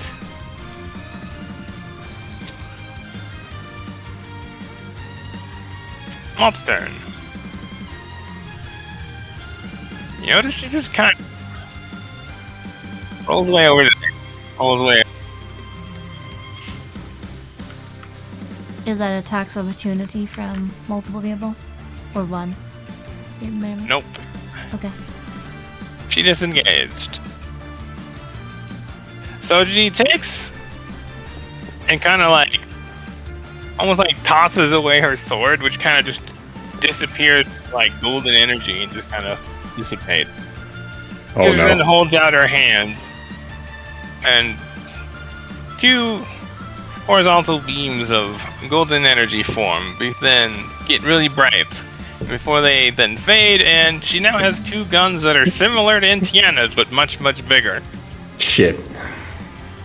She That's takes lovely. aim at Catherine and fires, and Catherine's just not expecting this force behind this attack. She's almost knocked off her balance by the first hit, but she manages to, maintain her balance and shrug it off a bit. But with her having lost balance, Malt fires with her other hand right at her, and Catherine just completely loses her balance and falls back. She's at 0. And wait, that fucking... Did that 100 to 0 her? 2 hits. Holy shit. She then yeah, aims at you, Quinn. Oh yeah, I forgot to roll the brimstone at the beginning of the turn, the burning at the Mhm. beginning of the turn, so that's 7 extra. Alright, so I had that. Damn. So she then fires at you, Quinn. Can I roll, like... As that happens, can I just, like, roll what the fuck these weapons look like? Can I roll intelligence on these weapons effectively? Alright, Yes. roll engineering. Do they look like they're made of metal? Well, Yeah, they're fully tell made what- of metal, they're firearms. Okay. Can I tell what they are? Well, that's a revolver if you put slugs in it. Okay. Can I tell what they are, Azu? Like I said, it's effectively a very high caliber. Like, caliber doesn't quite fit it.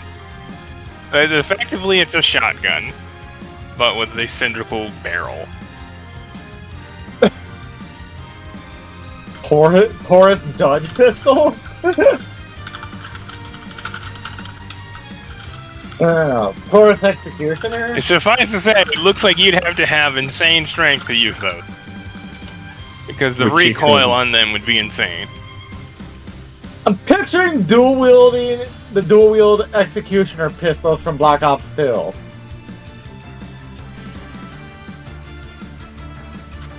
And hey, Quinn. Yeah. Wait.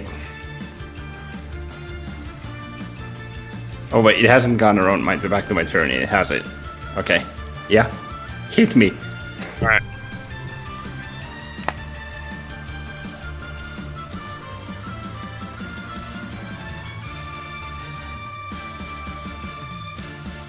So she fires 2 shots at you.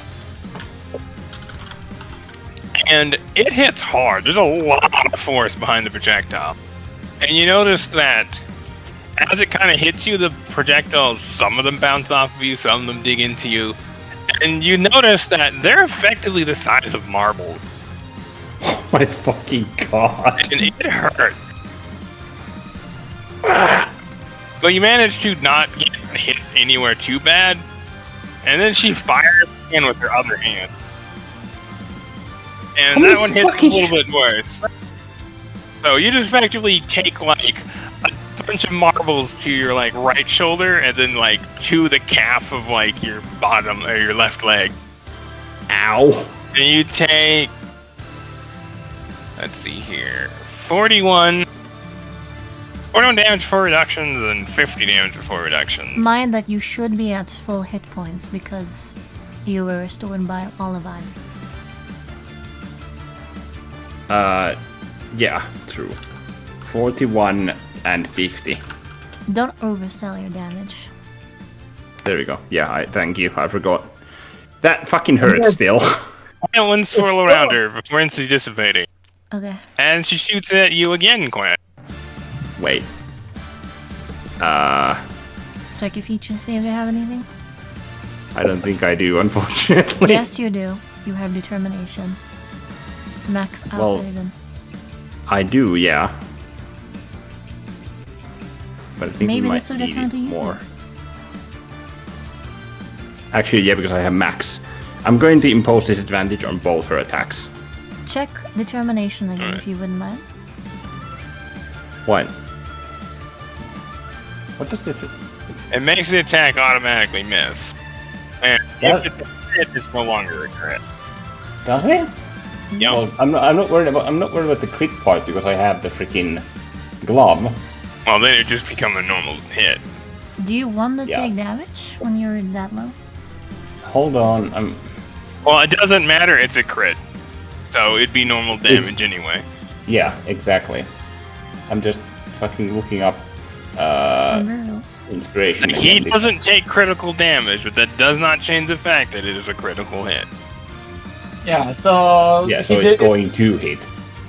He mitigated as much as he can there. Yeah, using determination on it wouldn't do anything. Okay. What the fuck is determination? Because Not most people, avoid critical damage. And let's see, you take... 1 point to cause the attack roll that hit you to instead miss. If it's a critical hit, it's instead reduced to a normal hit, and all effects resulting from critical hit are negated, which already my glove does. Alright. Just so you have the full idea. You can choose another one if you want to give it disadvantage. Yep. So effectively, the following attacks I will use the determination to grant them. Or And she uses Valor to nullify it. Wait, because determination I can't do it with fucking determination. Because it doesn't allow to grant disadvantage. That would be Well, valid. it would just wouldn't make it automatically miss. Well, yeah, in that case. Yeah, 1 point, cause the tackle that hit you to instead miss, except she uses a point to negate it, Yeah. because she has inspiration too. So how many would that be? Is it what? Twice, right? Mm-hmm. In that case, I'm gonna use 2 points of determination. But yeah. Well, you probably won't get a chance to use the second one, because the first attack does... Oh, where were you, sir? It does 63 damage before reduction. Yeah, I take 63 because so Well, she doesn't know you have critical immunity. She does. yeah. So yeah, I'm at negative 29. Negative 29. So she then looks over to Robin, fires 2 shots at her, and the first one almost knocks her off her feet, and then the second one just kind of hits her shoulder. She does a spin and then hits the ground. So if I say those guns hurt. Yeah, a lot. And then she looks up at you, Tiana. Takes a shot up at you. Although this one just barely misses you, as you see just pellets go right by you.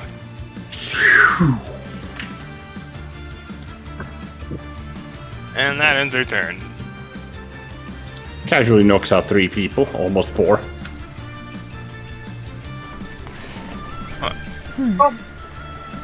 I think that balances out for my double crit of ouchie. Alright, so clocks then form around Catherine. Before the invading, Catherine just kind of gets up. And let's see, then she like runs over here. And, you know, kind of like has you like take a potion as you kind of like wake up and you're like, ugh.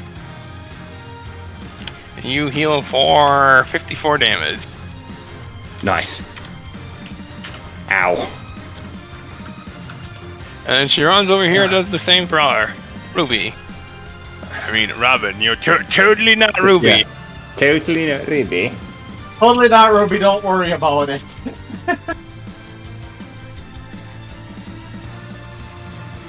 Alright, so... Okay, that simplifies things.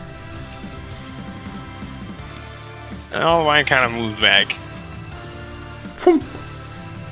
You know, said Malt's not targeting Olivine. Yeah, understandably because Chrono Shift.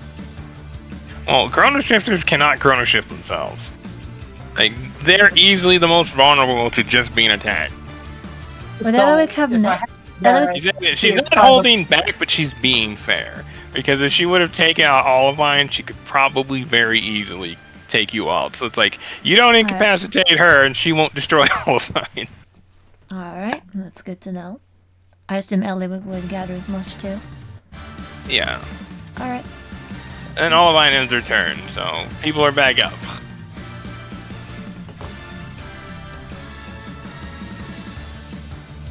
And then we go to Belinda, who kind of like gets up, takes up her like, picks up her sword.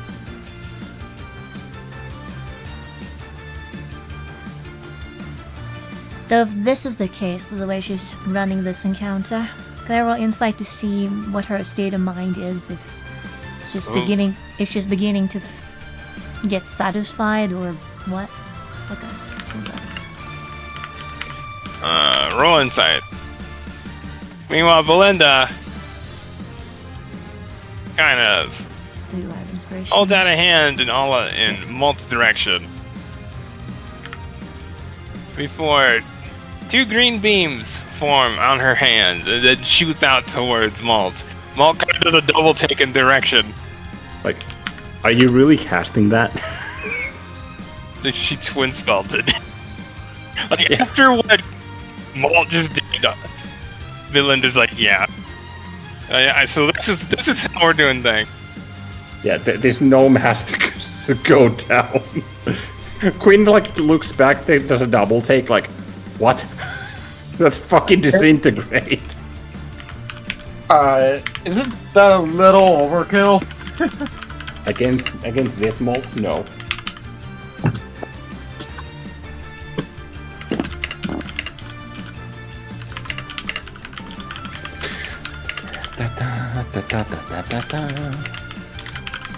I do know the spell, even if it's So above. Malt just dives out of the way of the first.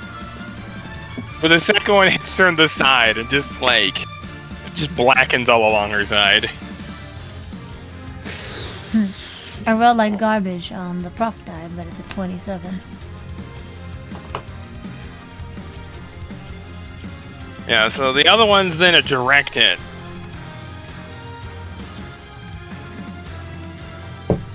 Malt's not looking so good after that. Okay. Understandably. So what do I glean with a 27 insight? She just kind of looks sad. It's a sad. You can tell that. Yeah, you can tell that she doesn't really want to be hurting you guys. But But you're still doing it? something that must be done. To test our... Well, it's for the sake of this. Yes. I guess I'm also asking, like, what is she looking for beyond what we've demonstrated so far, if anything? Seems almost as if she's not looking at all. So then how do we win this encounter? How do we convince someone? She wants to be convinced, clearly, based on her actions. That is a very good question. Intuition? May I roll something like that? Roll intuition at disadvantage. Alright.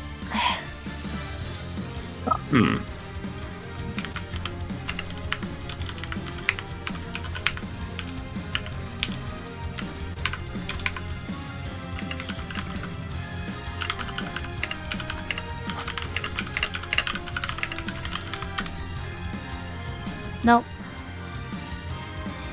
9.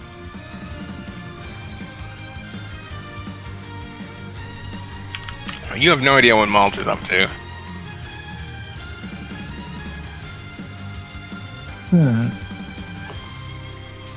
So after Malt kind of like gets up, kind of holds up a hand.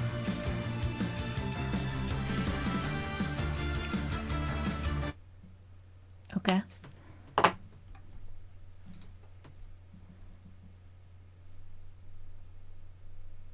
Let's see. Do.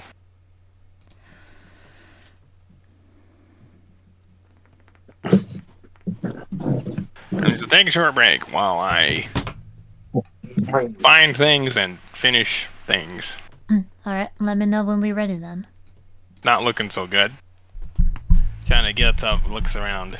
As she is holding up the hand to stop, Eliwick, who's been running forward to do something, sees this and calls out, "What are you thinking, Mart?" She just kind of offers a small smile to that. You all did about as well as I expected. She then looks over towards the cart and then towards the Amber. Amber gives a nod, kind of hops up on the edge. Not over the edge. Yes, Malt just suicides right there. And she holds up her wooden staff as just the whole area in front of her, just all of you guys are bathed in white energy. You receive the effects of a long rest, and if it were done. Okay, good to know. Didn't really spend much, but... And then she kind of hops back. 0.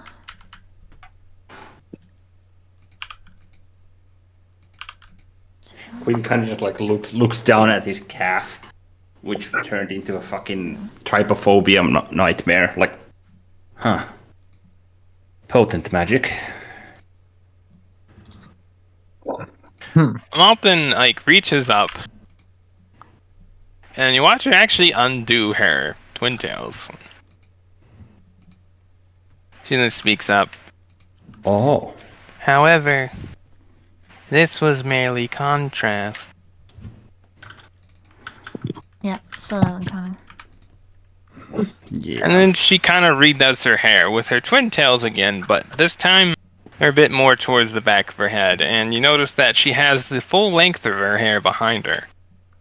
It's a really interesting style where it's effectively two twin tails that are kind of crowning the back of someone's hair, and with how they are set, and it's a thin set of hair, so it almost looks like it glows in the sunshine. Since the thin bit of platinum hair is very pretty with sunlight on it. Yep.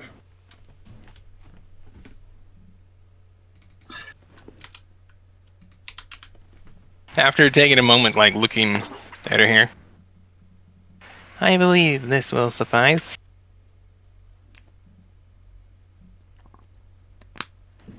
So this is where the real trial begins, huh?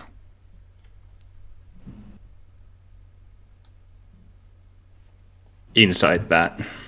Yeah. Same. Cracks, but yeah, I mean, dude. Malton says, I'll be back soon. Probably. Probably. Yes, Probably? inside the last thing that she said. Roll insight. Yes, I've done that. It's a 33. I rolled max 31 on Warcraft Gwyn. ever once. Suffice to say, she says it as almost as if she's leaving. What do you mean by that, Malt?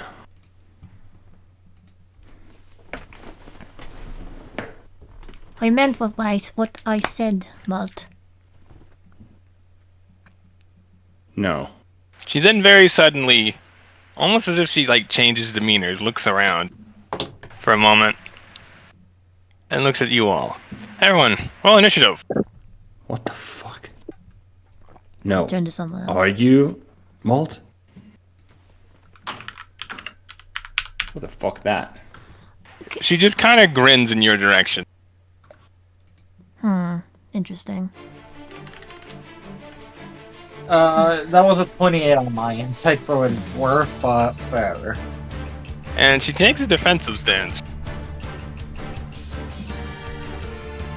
And as she does, she holds out her hands, and two smaller globes of light form as she drops her weapons, which just scatter into light again.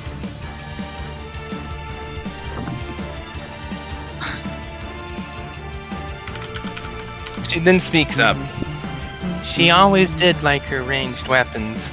I prefer a more direct approach, though.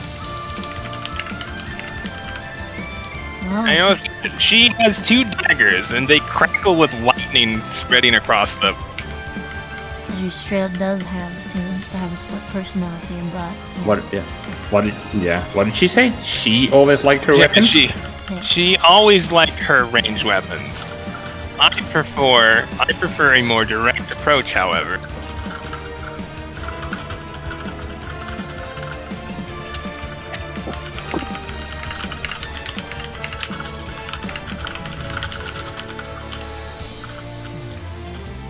So with 33 on insight, I gain anything more than what Quinn did insofar as her And what she just said, or Malt, or what? malt? And should I roll again on?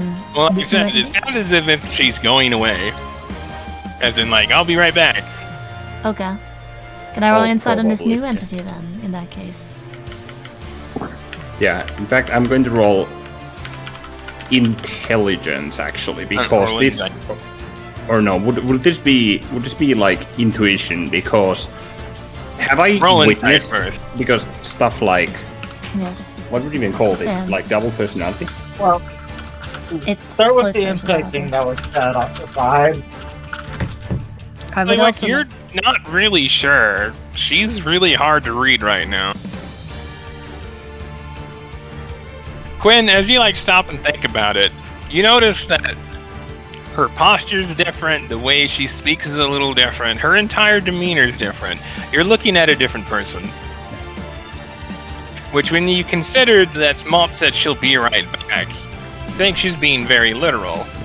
Because this person then takes off her eye patch and just kind of puts it into her suit. Are her seeing eyes as still like distinct yellow? Yeah, they're both still glowing yellow. okay, firstly, seeing as she went out and said she in reference to herself, would Eliwick be able to suss out the fact that we're dealing with With an a entirely 16, no. okay? So she doesn't know that You're there's a not different- sure what she's talking about. Okay. As far as you're concerned, that's still Malt. She's just acting strange. Okay. Quinn would then like vocalize. Lady, I don't know who you are, but you are not the Thinker no Malt. Who are you? She doesn't say anything. So your question. You know, and the gauntlets on her hands just kind of dissipate into light. Before no light of light forms. And she grasps it and it turns into a small black book. A black book. Yep. Which she looks at for a moment before letting go, and then it just kind of fades away into light as well. And then she like looks at you all, and then she takes a defensive stance. And that shall suffice. Let us begin. Okay. Though as Quinn, Like, before Yes, the book faded away, I was just scanning to make sure it didn't read Death Note on it. as Quinn calls out this new fact, would Elowick have any idea to think that this has been in the works for, or rather that she's exhibited this kind of behavior before? Well, in the 56 Not years? that you've noticed.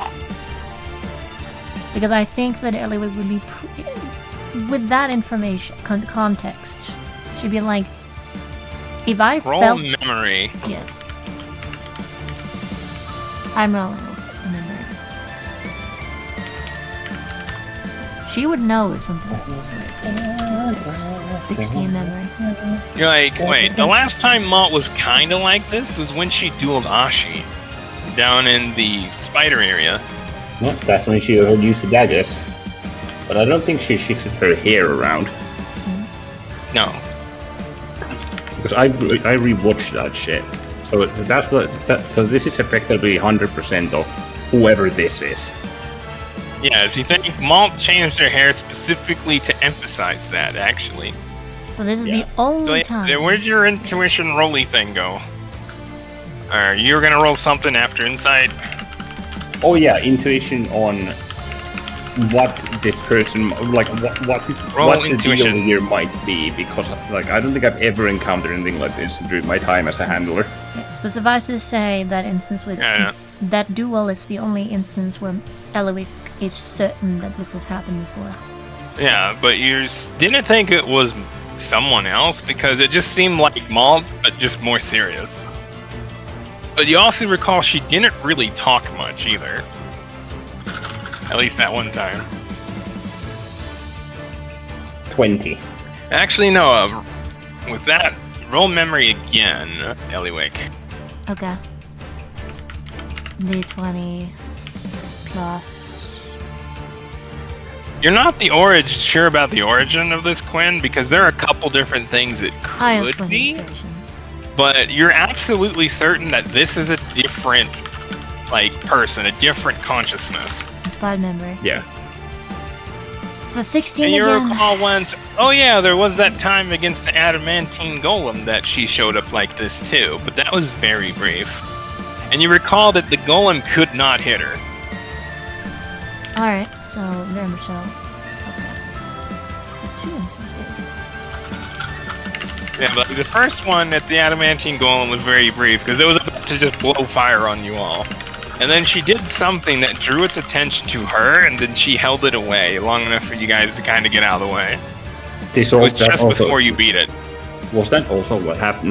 Not what happened with the chronomancers with the whole threatening thing, or was that the eye patch? Well, you know that she used the eye patch thing with the chronomancers. You don't know if there was more to it or not, because she used the weapons that she was just using, Yeah. but she didn't have the bodysuit on. Elowick Elowick puts a hand on the side of her head as she regards this new person. It's a pleasure making a new acquaintance. I look forward to getting to know you. She Alright, just so kind of, Olivine then waits. Sorry, go on. she just kind of says that with a smile, but also a lot of curiosity and determination in her voice. Like, So, Not Olivine, hard, hold action. Linda then just teleports at her, makes 3 quick attacks. Malt just blocks all of them, just tink tink tink.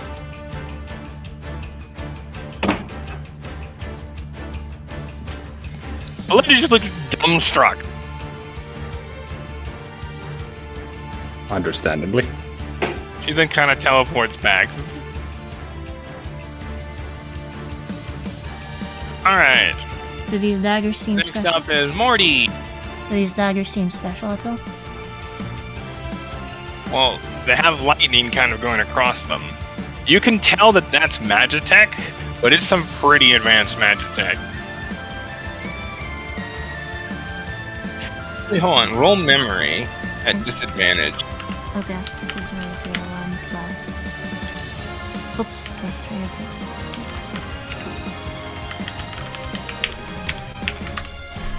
25 to disadvantage. You stop and think about it, and you're like, wait a minute, you've seen those daggers before. They belong to Matilda. Malt's sister uses those. do I think that this is a Roll personality? conclusion. Yeah. You know what? You know what I was going for. A personality based on Matilda. Oh yeah, +4.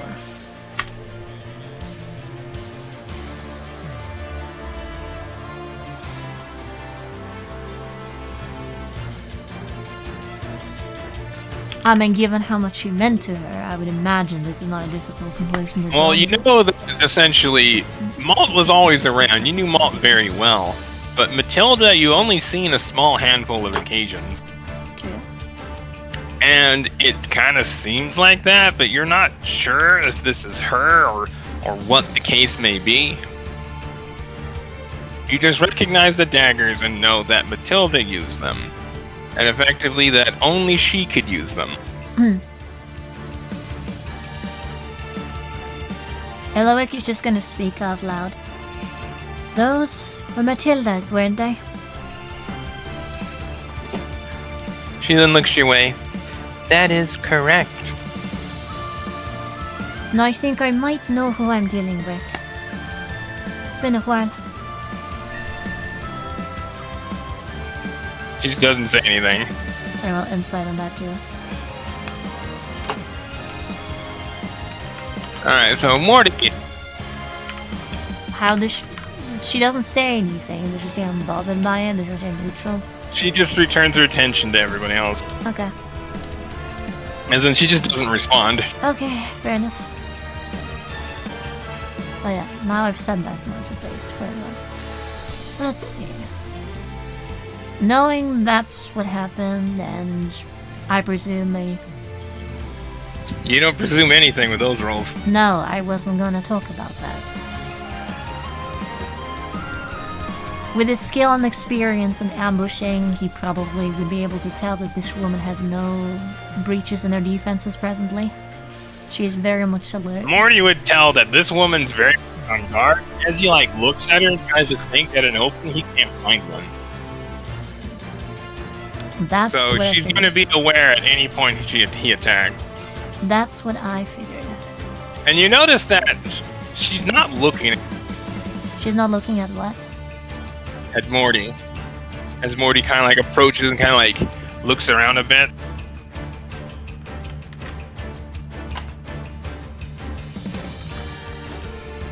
Have Morty roll intuition.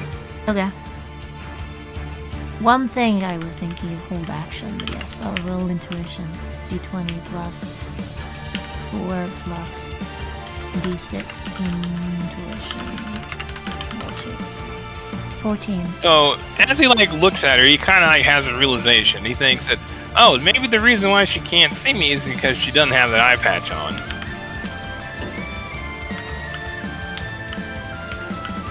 So in that case, he thinks that he might be By her able to card get may up, he at very least would be confident that he can get a bit of an advantage on his first attack, but she's definitely going to react to it because she's watching for anything and everything right now. So he'll probably expect that she'll respond immediately and he'll take some damage. He doesn't know if she'll attack or not. It's hard to say.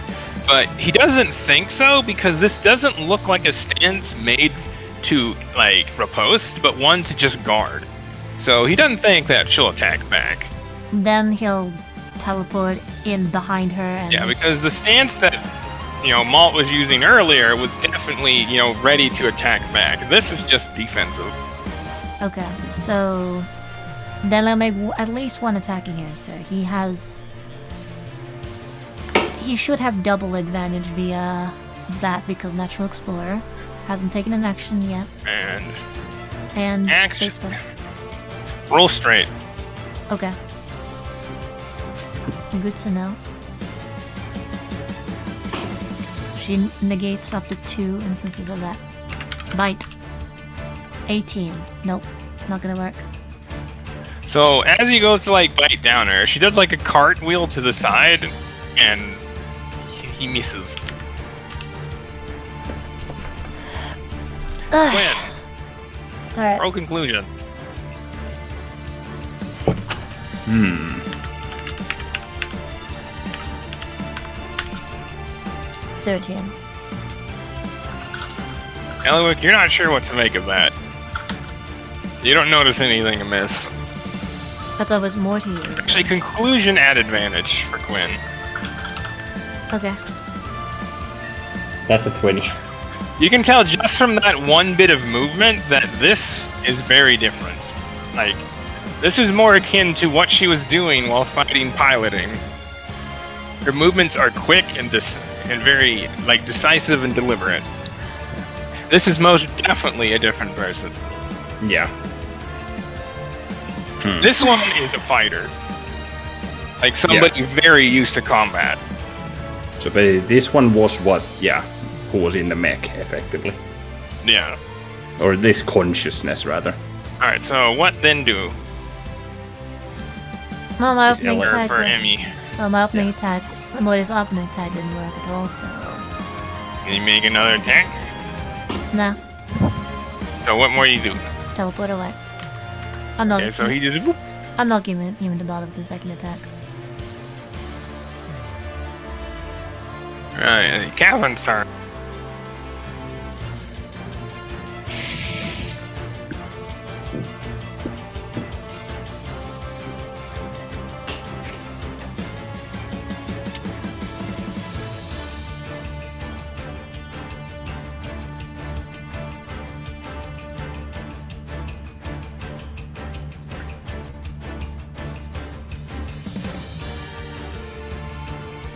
Alright, are these correct? I think they're correct. Well, if you think they are, they probably are.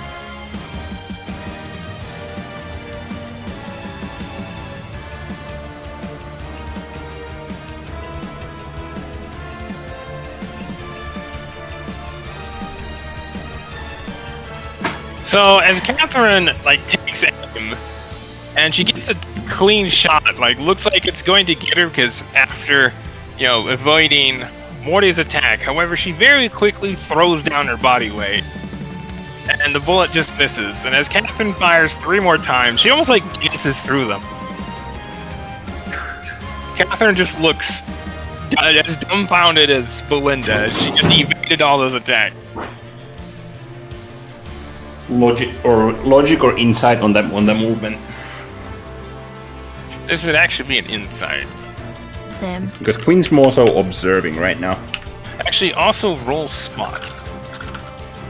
Would also like to replicate that, paying attention the best I can. I'm gonna try it. Also, just it doesn't hurt.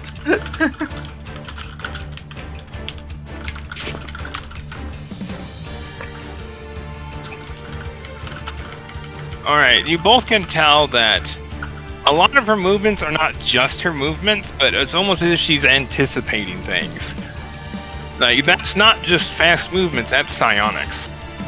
Yeah. When you're able to tell that this malt has much, much more powerful psionics. Huh. And as you look closer, you notice along the seams and part of her bodysuit actually now has a faint glow to it. That wasn't there before. Can I tell what that is? Like the bodysuit and what has a glow? Glow? Like along the seams of it in different places, there's a very faint blue glow.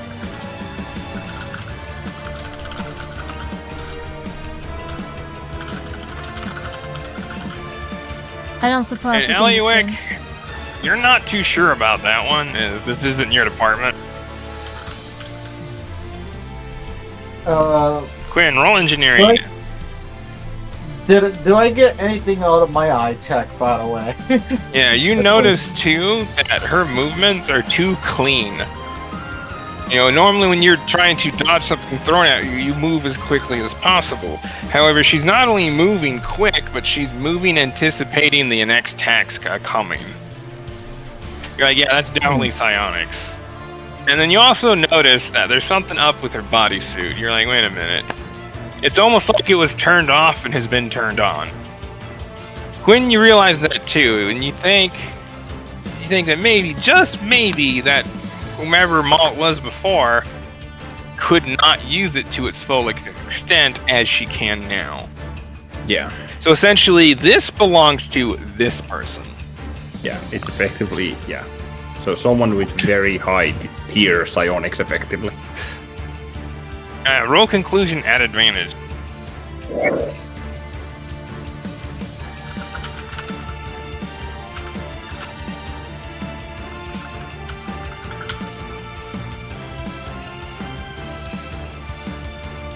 Let's see. How to counter psionic?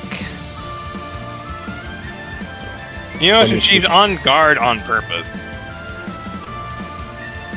Yeah. You think that she wasn't attuned to that until just now. Which implies a soul. Yep. This is a separate consciousness and a separate soul. In Yeah, other Quinn words, is it's not. confident that's what this is. Yes, in other words, that might just be Matilda herself. In that case. Yeah. So only thing that remains is sense of self, but. Yes. Does Quinn? I don't think Quinn even knows about true souls. No, that's not his department. Nope. But he knows Well- about souls and consciousnesses and whatnot. Yeah, he knows because- about yeah. soul's consciousnesses, and as far as, like, you know, reincarnation goes, like normal reincarnation. Yeah. You know, it's been historical examples of people being reincarnated as, well, different people, you know, in the past, but nothing like this. Are you gonna Well, it share would've the been too knowledge soon. here? What? I Yeah, said, are you you can gonna tell share he's the scared. knowledge here? Sorry, I go will. ahead. I will. No. You aren't just a different consciousness, are you? In fact, you're a different soul, too. Or do you have a different sense of self, too, then? She actually just gives you a smile, like a genuine smile. You notice that Malt is not very expressive, but this person is. Well, that secures it. That little footstool doesn't smile. She's never been one to express much emotions. I've noticed. So knowing that this is Most Matilda, fascinating indeed. so knowing that this is Matilda seems Well, technically, you don't know that. Quinn just Hey, not. Well, Quinn implies didn't say who it was. No, but You given- rolled bad, Emmy. I rolled well enough if- to determine that those are Matilda's daggers, and I know how they work enough that Yes, but your other conclusions to roll to figure out who this person is and how it's working were not high enough. Almost, but not quite. So, if anything right now, Ellie looks confused. all right. Time to do Like I said, because you of knew the- Malt well, you did not know Matilda well. because of the soul nature with this. I'm going to do a sanity thing to do a soul poke attack. Roll for soul poke. Like not more like to feel out the soul Yeah, thing. make a there. sanity check. Which I am not proficient in, though I probably should be. Wait. Hey Val, were you? Yeah, Yes, he's you were. proficient. This is Val's consciousness, so you'd use Val's thing for the sanity check.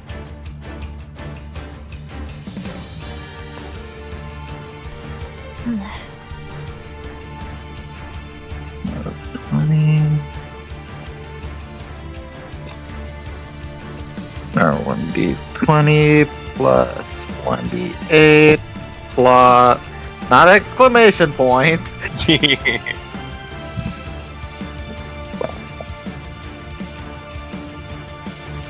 You know what?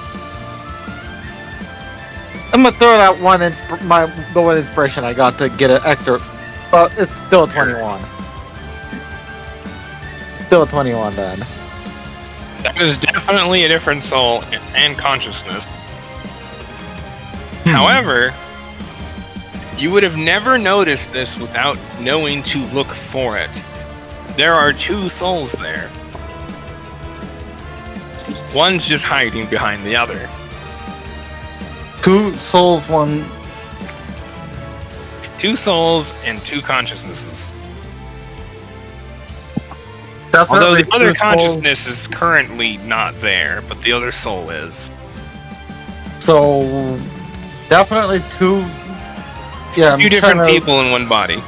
I know, I'm trying to word it in character here, that's all. Although Okay, that so- role, you would know that this is the dominant soul. Okay, so The body belongs to this person. That's what Alec. Valakos would know. Okay, Alec facing Malt question mark, but eyeing Quinn asks, "What do you mean?" To make it clear that she's talking to Quinn. Well, she'll have to wait till Quinn's turn for that. Okay. And it's still technically Morty's turn. Wait, no, it's Eliwick's turn. As Yes. Catherine went. What'd Eliwick do?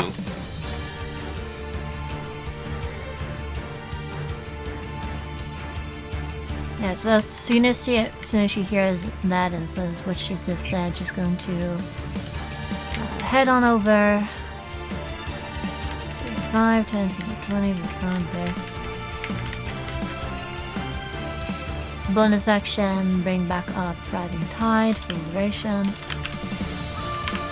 For extra movement and stuff, and Not Malt needs to make a con save, casting heat metal on one of her weapons. If she fails, she drops one of the weapons. She takes Wants damage. DC.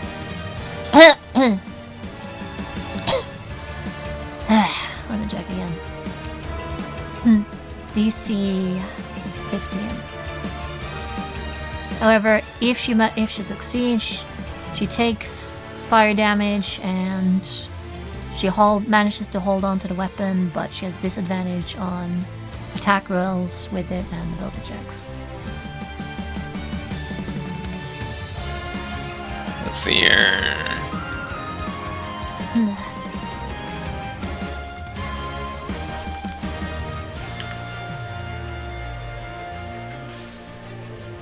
DC 15 is said.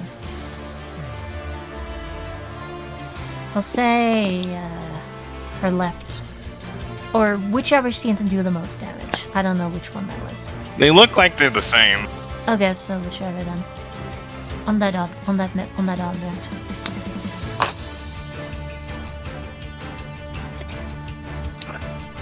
She is in physical contact, so she take 2d8 fire damage. 8. So as you cast the spell and you manage to get the spell off, and as the fire kind of goes up to her weapon, it kind of like heats up briefly, then just kind of peters out. Okay. Either she didn't take any damage or she took very, very little. Okay. It should still, unless there's a weird interaction here, it should still be glowing hot and sear her hand. The con save is a question of whether she managed to hold on to it or not, assuming that it's made from metal. I'll just post the description to Roll intelligence. Okay. Intelligence. 18. That's not normal metal. Do I recognize the metal? Yeah, Do you I recognize that recognize at a the metal? glance. Yeah, Valakos recognizes that at a glance. That is Ethereum. Which is ridiculously heat resistant. That's definitely not metal, is it? Quinn, roll geology. Oh, wait, no, this is metallurgy. Okay. We don't have a metallurgy thing. Technically engineering, because Yeah. processing. Okay. I'll roll for the heck of it. I'm not gonna. Judging by the lightning energy coursing through it, you know, it would have to be a very special metal to do that. And then you realize, oh wait, you recognize kind of the purple sheen to it. That's Ethereum. Yeah. What was this? The daggers or? Daggers. Yeah, the daggers. She yeah. has Ethereum Magitech daggers with lightning, and you're just like, those are gonna hurt. Because Ethereum metal is very hard and very dense. And if you make something sharp out of it, it's very sharp. Essentially, it's perfect for bladed weapons. Okay. Not so great for, like, bludgeoning weapons, but bladed weapons and piercing weapons, it's really good. Anything But it to really shines on a blade.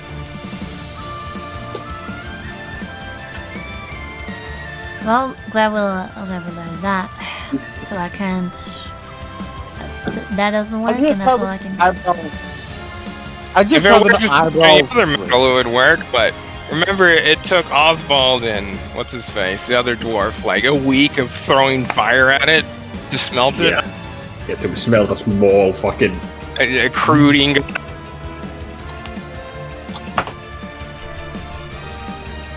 So these weapons must have taken forever to make. Like, these are definitely, Quinn, you'd recognize it. These are custom made, and they Yeah. must have cost a fortune. Jesus. Like, you could probably buy a castle with one of those. Jesus.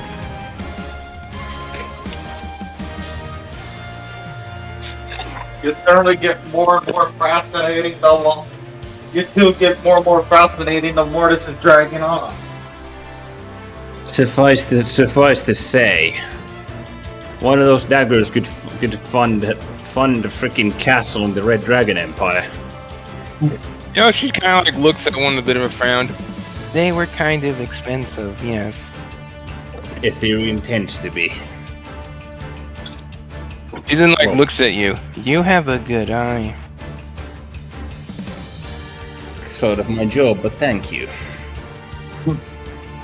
Yes, my patron thought they recognized those with that type of metal. All right, so Eliwick, what do? Anyone BRB. No. Oh, what Quinn do? Yeah. In the meantime, let's see. Well, Queen.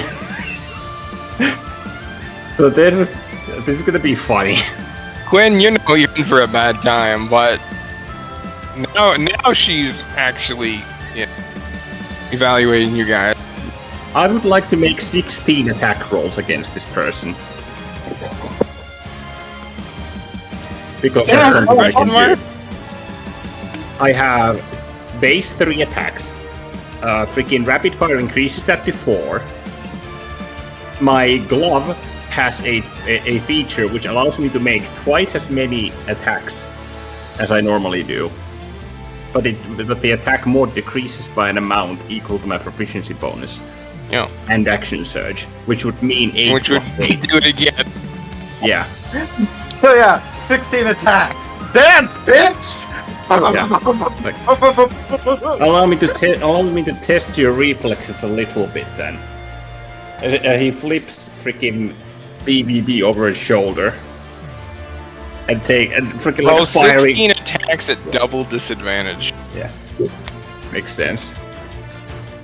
You know, Which would And be you think it has something to do with what she's doing.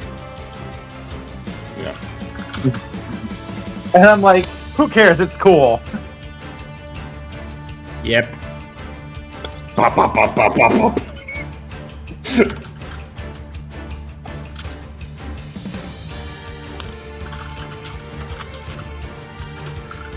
And you see there's like this faint black glow from the glove as he does this. This Oh, is I gonna think be so. fun to narrate. I think it was a solemn gray freaking one. Yeah. Whoops.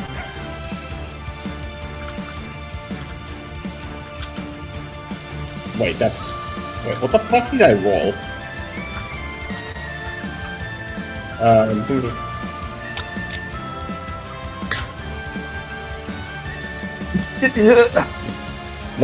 Wait, what the fuck am I doing?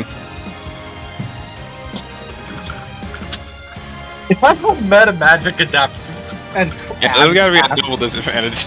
Yeah, I'm And just you gonna have to roll. roll your prof die. No, it's by the value of my proficiency bonus. No, she's making you roll at double disadvantage. You have to roll your Oh. prof die at disadvantage. Okay, in that case, I'll just re-roll everything. I forgot that's how that works. Yeah, so you only have to use your modifier if it's double disadvantage. You technically don't have to if it's double advantage, but why would you not? Mm-hmm. I mean, when you have a mod like that, you generally don't need it. Wait, But- so it's... hold on, what the fuck? Because it's 5... 2d20, keep lowest one, and then whatever your proficiency is. No, it's two- 3D. No, it's 3d20. It would be 5 plus 4d 10. Keep highest 2. Keep lowest two. Oh, keep lowest 2, yeah. And then... okay. It's minus... Wait, is that correct? Because it's... Oh yeah, and then plus 2. Because favored enemy. the two nat ones there on the bottom would have been narratively appropriate. Yep. There we go. We're gonna say that for this feature, you can't misfire with the gloves. Because that's it's something that could probably do. It's, ironically enough, divine power, so... Yeah, it's not divine power, it's possibility. Or possibility, yeah. Like, that's quite a bit better than divine power. Yep. There's just a fucking ripple of shots that fire out. So at you this person. effectively getting ready, you wrap like 2 rings of your ammunition around your hands so you can just quickly feed it. It's like you've prepared for this, you've trained. You know exactly what you're about to do. Yep. You want to realize with your functionality of this glove, you're like, you need to get better at reloading on the fly, and for something like this, you gotta be quick. Yeah, And you're effectively. like, something just for this. You take effectively like a drum magazine without the drum. Yeah, with like a wrapped up fucking coil. Rambo like coil of gun.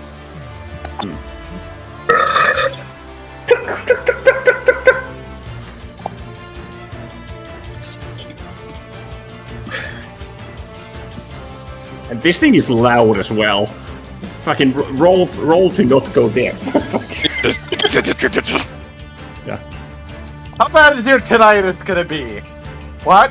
How bad is Cat's and Robin's tinnitus gonna be? Because they're the closest ones. To be fair, To be fair, after this, even if the witches don't do anything, I do have lesser restoration to undo the tinnitus on Friends like, everybody. well, if we're trying to impress, fucking reloads of malicious intent. Yeah. After the 8th shot, you see he's kind of like realign the gun a little bit as violent winds swirl around him. Again! Dance, bitch, dance!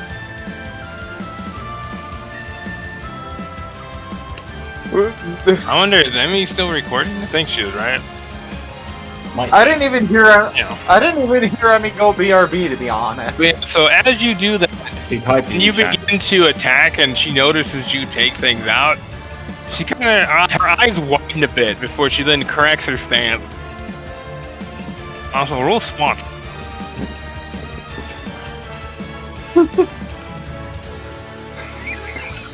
I forgot that feature existed because I have not needed to use it once. But if there's one way to go overcome psionics, it's numbers. Well, Like, you both can't psionics. dodge them all. Yeah.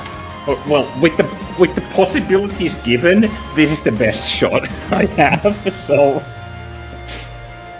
Because, like I said, it's not about winning; it's about convincing. yep. Well, you can only. Too bad you can only do it once. That's You a- notice that as she No. corrects her. No, I can do the features many times. I'm limited by action surge. Yeah. I was referring to the action surge part. Yeah. Yeah, you notice that when she corrects her stance, you notice her hair begins to lift up and kind of sway. Ooh. So it's like kind of lift up, swaying, kind of parting away from her a bit. Almost like it's like caught in unseen winds. You think she's mustering a lot of psionic energy. The point is actually visible. She might be using a lot of resources for this one. Fucking double disadvantage.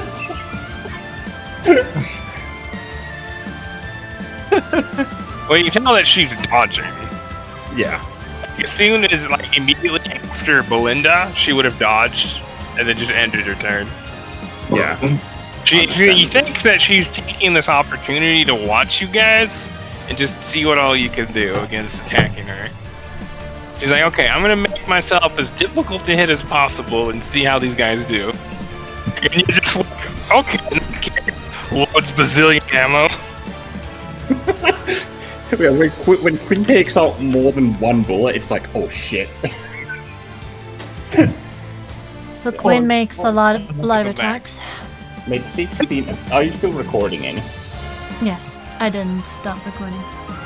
Yay! Yeah. Alright, so go Yeah, I ahead and do noticed your that- Eliwick stuff, and then this. I'll narrate it.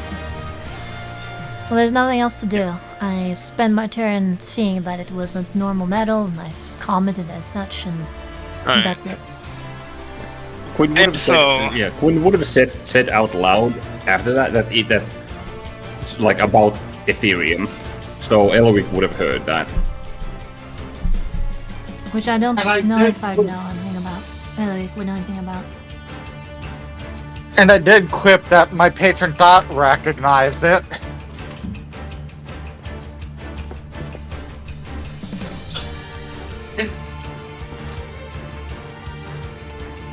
But yeah, I noticed that my glove had a fun feature.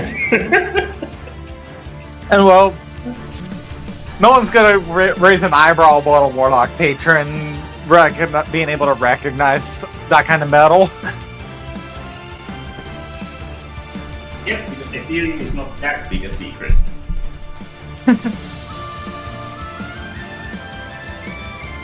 Did anything else happen? Or just that?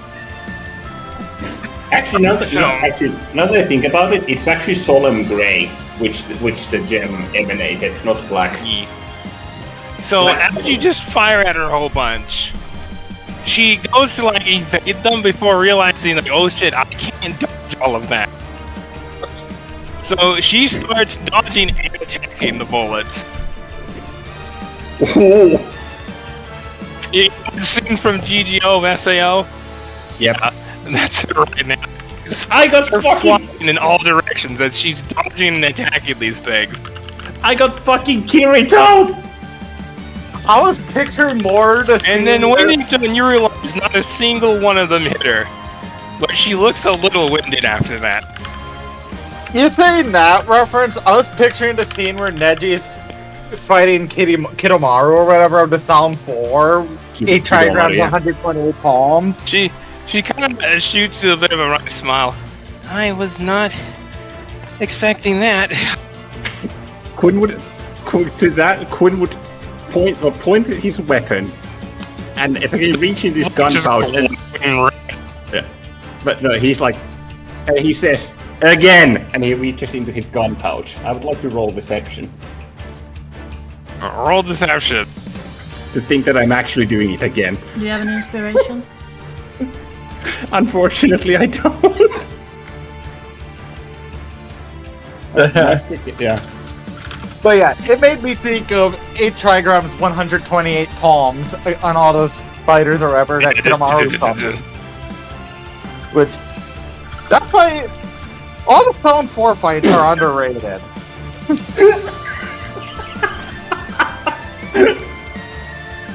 Fucking natural one. You rolled a natural 20. Alright. She sees you do that. She's like, "Oh no, not again." And just Alright, I'm not- very. Alright, I'm not the best actor. She points at you. "I like you." Can't say the same, I like that mobility. Oh, Now that we get to yes, see... we're All right, so that ends her turn. Indiana, your turn. What did Elric say? When? Even? When? You. Just now, or was that you? That was me, that was another question. What you ask? Now that we're getting to see more of this new personality... Now roll memory at advantage. Okay, I'll do that. Now that you've got to see a bit of it Okay. and watching So- her fight. Do I set up for a high noon, or do I go with the triple beam and throw a fireball on top of My it? prof Roll guy. insight. Who? Or Indiana. My Kima is not helping me with this prof dice, that's for certain. But other than the Memorel, one thing I'm wondering about is... Whereas Maul was conflicted and pained about having to do this, what is her demeanor about this? It's just... She looks like she's having fun.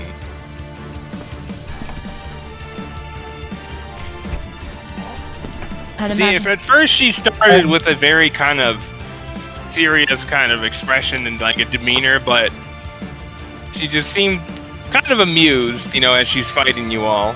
You know, kind of just, you know, very kind of relaxed, you know, very paying attention. But after that, she just has a smile on her face. Like she's having fun. Alright, and then the Alright, memory. and that's a 26 on that insight you had me do. You realize Quinn's definitely got the right idea. She can't do this forever. Just throw numbers at her. 18 Well, in memory. that case, I'm gonna set up a high noon for when she goes to move. For when she moves next. Do you have the max number of shots available? Yes. I always have my. You would have ample time to do it. Okay. As for the Plus, I've 18 had my fucking revolver at 6 shots in there already for this whole damn thing because I would need a bonus action to top it off. What if the 18 memory? After seeing that, watching her talk and watching her fight, you are absolutely certain that is Matilda Gaskadanga.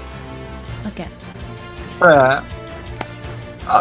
So yeah, high noon for when she moves next.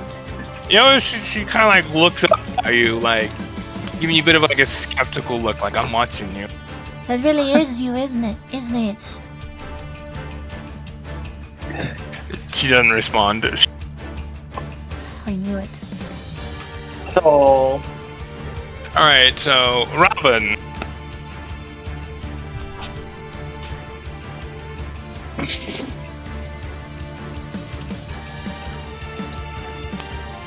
So Robin then takes aim at her with 2 shots, and Walt just kind of like swings out of the way. and just she look at moves, the other. so her movement there does Roll trigger them my at high advantage because she's Alright. currently moving, doing something else. And because of So this would Elder make them, between that and this, it would make it. So it would, let's see, knock down 1 disadvantage, negate. Yeah, these are at advantage. and because of Elven accuracy, they're actually double advantage. No, that's taking it into consideration. You would have double disadvantage, but you would have effectively. No, actually, Elvin. Yeah, technically it would. For what? Because Double or height advantage would technically give double advantage, but that would then be negated twice. However, since you have height, so yes, you roll these at advantage.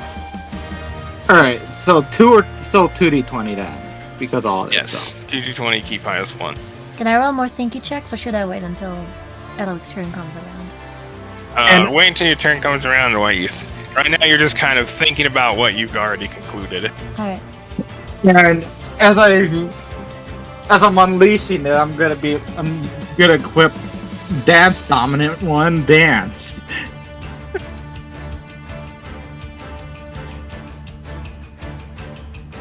So you just went out and said it. That's helpful.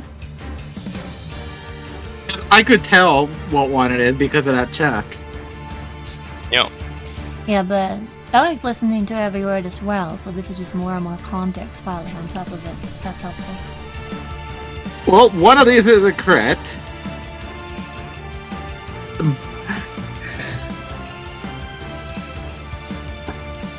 So yeah. 32, 29, 31, 27. Actually, And the 2 are crit crit. actually doesn't hit. What? There's 2 that would be crits. The 18 and the 19 for the nats. Let's I see. Let's see, 1, 2, 3, 4. The 5th attack hits and is a crit. And let's see. The 5th one misses. You mean the 6th one? Yeah, 6th one. So the 1st and 5th hit. Interesting. So as you quickly shoot at her, when she dodges that last one, you're like, wait, that should have hit her. So, what one's hit? First Exactly? and 5th. 1st and 5th. The others miss. Alright, well, I'll roll the 5th one first, because that one was a crit still. So Because as she's of the- like dodging Ruby's like gunfire, she like looks up in your direction when she hears shots coming. The first one lands and gets her like right in the side. And she manages to dodge the others, but at the same time trying to get past Ruby's. And with your 5th shot, you get a nice, good, clean connection into her shoulder, like by her chest. And she just kind of like grabs it, like, The raid boss is vulnerable. It's not an auto-loss fight, boys. Let's go. throw everything in the kitchen sink. You can do it. My 16 shots may not have connected, but I opened the way. You still need the Hellfire. You need the Hellfire part separate. Nope. Okay. Wait, he resists Hellfire? Or she lost all her resistances. Actually, yeah. Actually, fuck. I should have used, scan, but I think that's a full action. Hold Why on. would it be a full action? I don't remember, and I don't know. Well, Do you that's have only one 27. use of Hunter's Eye? Yeah. No, I have 5. Then what's the problem there? Oh yeah, bonus. Actually, yeah. Could I have scanned as a bonus action? Yes. I forgot. Yeah. In that case, I would have done that at the end of the turn. Yeah, would the hex have still been implied, or would that be different because different soul? Yeah, it no longer applies because Hex is a curse. And curses affect Because of that, souls.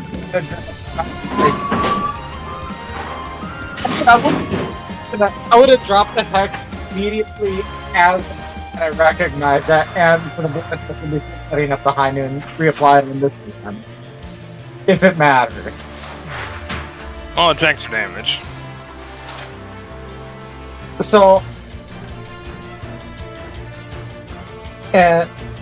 so that's actually 39 for the crit damage.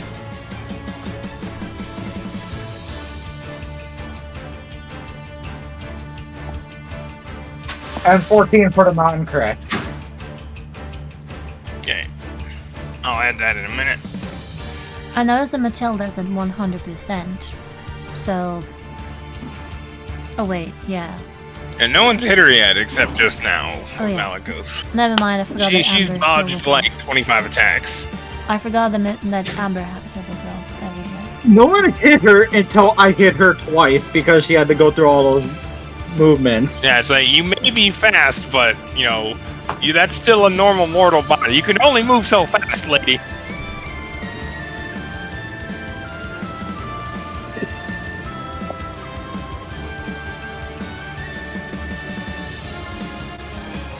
Also, another thing I forgot. Quinn would have rolled insights on both Belinda and Catherine as they missed. Just to see if there's anything else there other than just abject shock.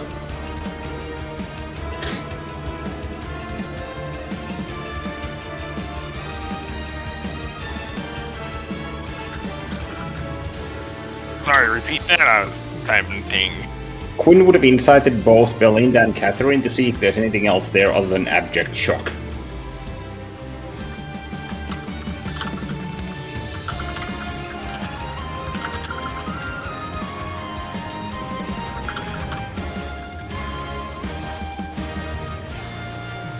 $32 and $34.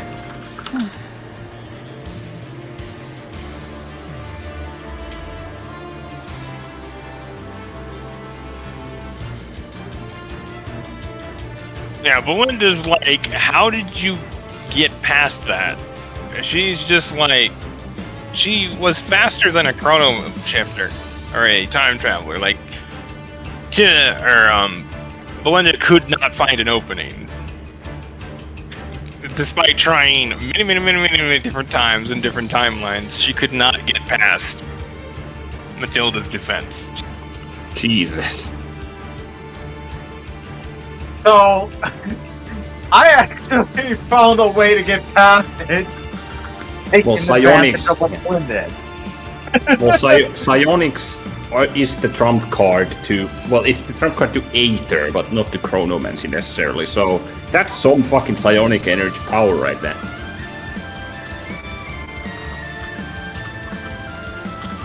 And I'm guessing she was too focused on dodging all that to really catch my dance dominant one dance. Oh, she would have heard it. She was just a little busy. Alright.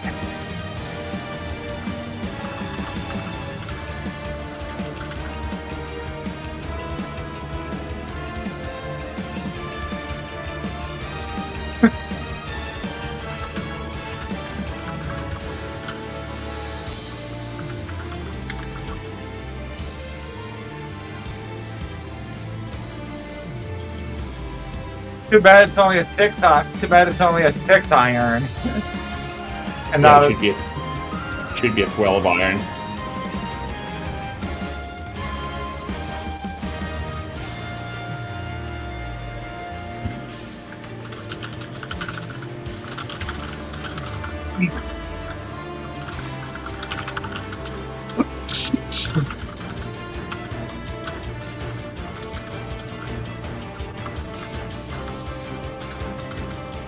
I would really like to get a duplicate of this pistol I have.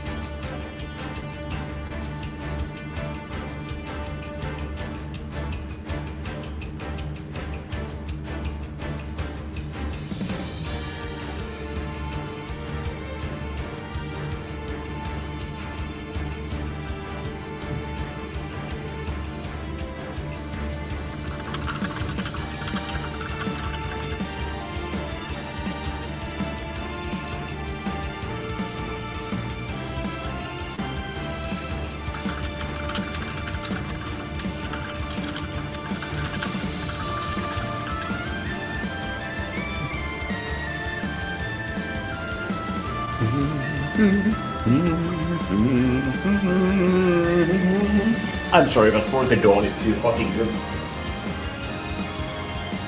Yeah.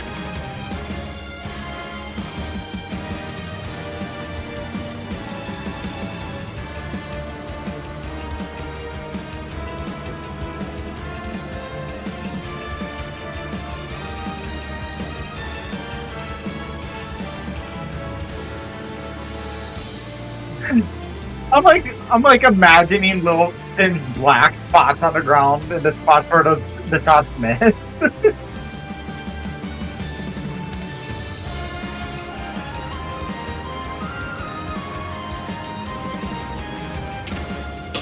Alright. That's hers. Psychic reflection.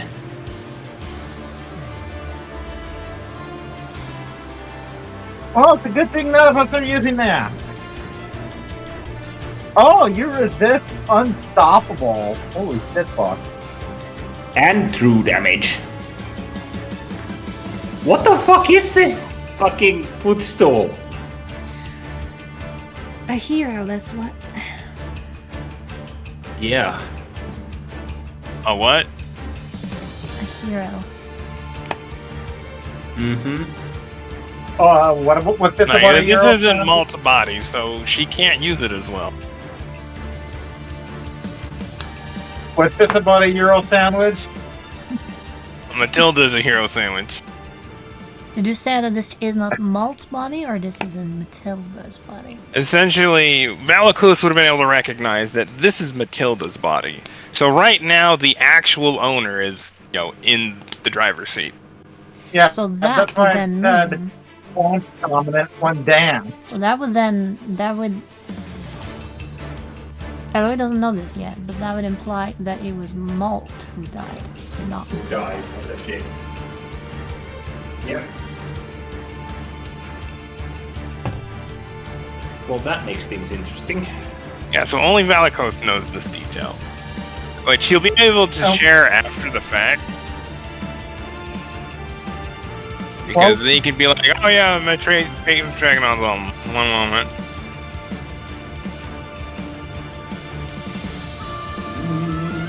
But Intiana would know that this wouldn't be wise sharing it during combat, because technically this would take a little bit to find out. Unless your patron was a literal god. Which technically it is, but nobody knows that. Alright.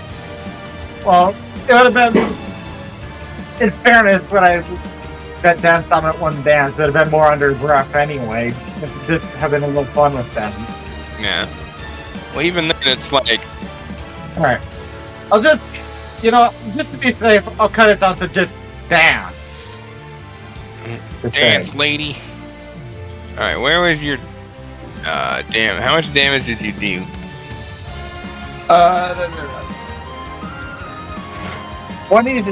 39 plus 14. So... Total 53.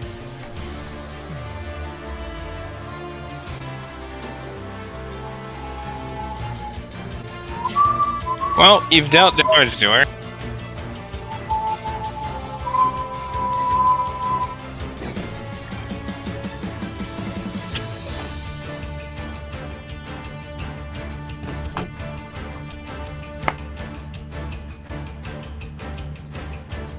Yep.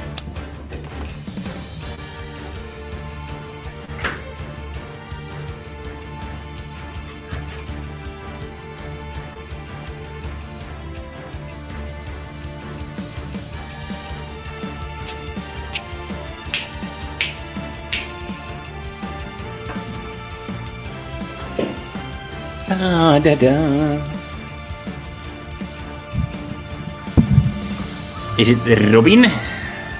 Yeah, she already attacked and missed. Oh, it's Matilda's turn. I was just waiting for him to finish his attack. Yeah. I'm sure it's not much damage, but hey, at least I got on the board. Holy shit, we did almost 5%. This is like fighting Senator Armstrong. Does that mean where Raiden punches him? Fucking I've already watched. 5% damage. What the fuck? I want to actually give a shot to update freaking Hunter Sense, because I feel like it should scale. Let's see here. If I can get back to the fucking map. There we go.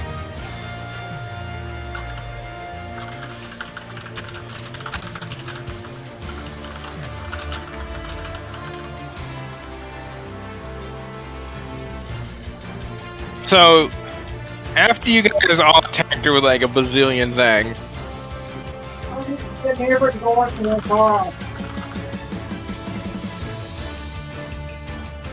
She takes a few steps back and then leaps up. Hey, Antiana. Yes. She lands on the front of your broom. Actually, at that.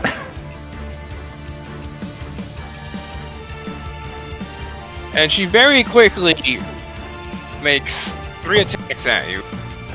I believe Quinn was going to do something. No, I was thinking What? of that. I was thinking of a trick shot because she's jumping. Technically, could I try to topple her? You can try. Make an attack. Yeah, fuck. Fuck it. Make it just whiff. It could be a natural 20, but there's also like something else that I could do as a Roll an reaction. attack at disadvantage. Wait, there was something else I could do as a fucking reaction as well. It was a feature that I could technically stack on top of this. What the fuck was it?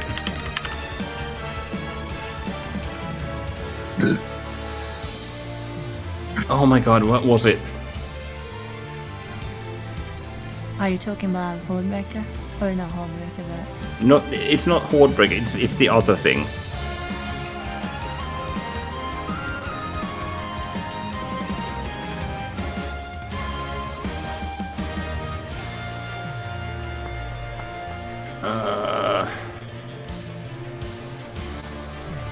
I don't remember. Whatever.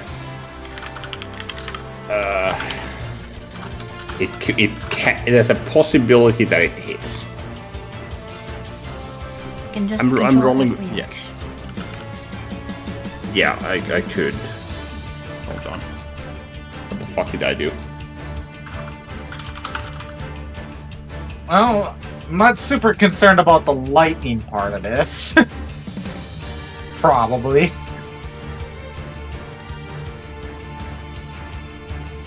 Reaction.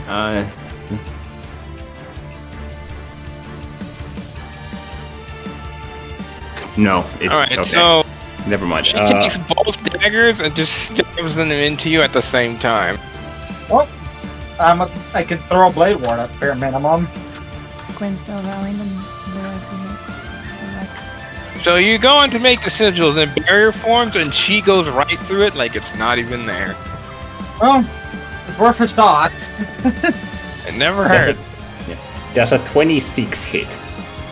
26 does not hit. Gotcha. So you take a shot at her and she's just moving really quick as she jumps and you miss. Slippery net. He's throwing numbers at her. Alright, so let me separate this shit.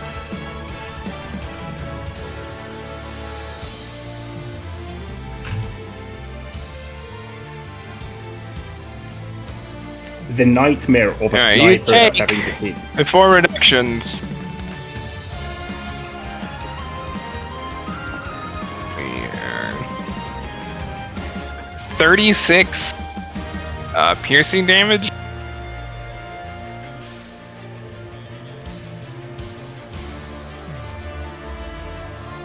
Okay. 36 pure. And 77, or not 77, but 47 lightning damage. Times. It's times 0.25 to quarter it, right? Yes. 0.25.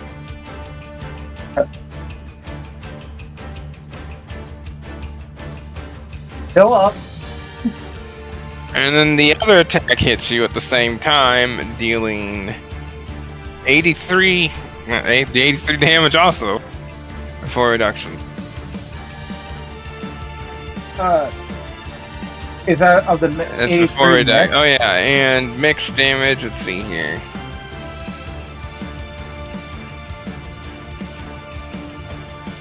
And 30. Did I just do the same damage twice? I think you might have. I did. The same damage. Well, that makes that easy. Damn. So you're Like looking like it copy pasted, and I just had. Wait a minute. No, the timestamps are wrong.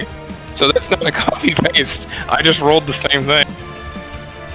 That is mathematically extremely impressive. I'm still lost. So she then takes a stab at you again. And that triggers the. Now, it's going to trigger either a very lucky or super lucky at a hit. Because if it would either down or outright kill, or not outright kill, it'll force it to nat 1. So as she goes to attack you, which would very clearly knock you out, she like loses hold of her dagger and it goes flying off somewhere to the west. And she just kind of like, huh? Who was that happen to? Matilda's dagger just went flying because she tried to like stab him again and she lost grip of it. She takes her other weapon, puts it in her other hand, and attacks you again. Would that trigger the other one of the two luckies? Only if you're about to die and you're not. She's not trying to kill you. All right, and what's your HP? Yeah, you're going down. 33. She could roll minimum damage and she would take you down. She'd crit you again. Wait. Can I... What if I were... whatever, I'll just take it. I feel like that was targeted because I was able to hit her. If you have Maybe. determination, that is a resource you can use. So, as you like do, go to but fall, saving it you- for a non-test thing. and she notices you like dangle from it. She's just like, takes her dagger and then cuts the rope. And you fall to the ground. Wait. So the Ethereum daggers can cut through Infernal Iron because it's an Infernal Iron infused rope for the climber kit secured. Yeah, she cut through it. Oh, Those things are sharp. I'm gonna They're be more. superheated and they're sharp. On waking up, I'm gonna be more mad about the rope than anything else. She like looks down at. I'll fix that when I'm done.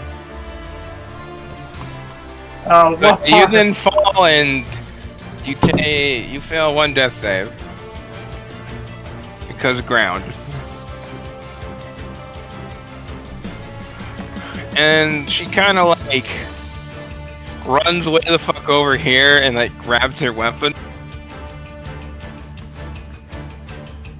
And then runs over here to Belinda.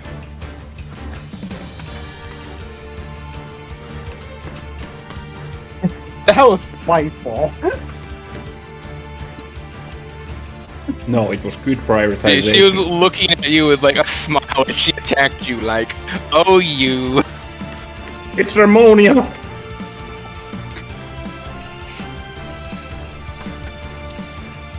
Yeah, that was And it's like, hello. Stab. that was spiteful of Matilda here. Like, so you hit me. Well, you volunteered yourself for a night. So, Belinda tries to get away from her, but she's just way too fast. It's like Belinda bullying Malt, and then now Matilda's bullying Belinda. The big sis is like, you don't bully my sis. Like, only I bully Malt. You know, that's also probably why I was targeted one of the first targeted by Matilda because how much I was doing to Malt. You think that might have something to do with it. That's funny. Big sis is coming for bullies. Hey, Malt's the one who wanted to threw this idea out there. I'm just, I guess.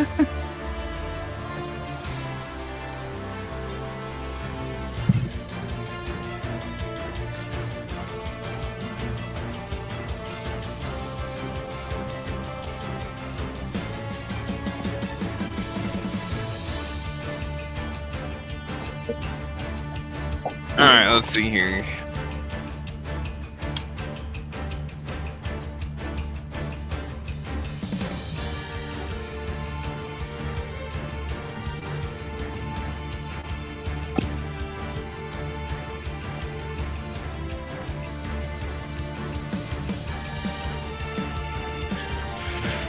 So as she comes at Belinda, she attacks really quick twice with her main hand weapon and with her side dagger really quick, and Belinda's unable to get out of the way of these.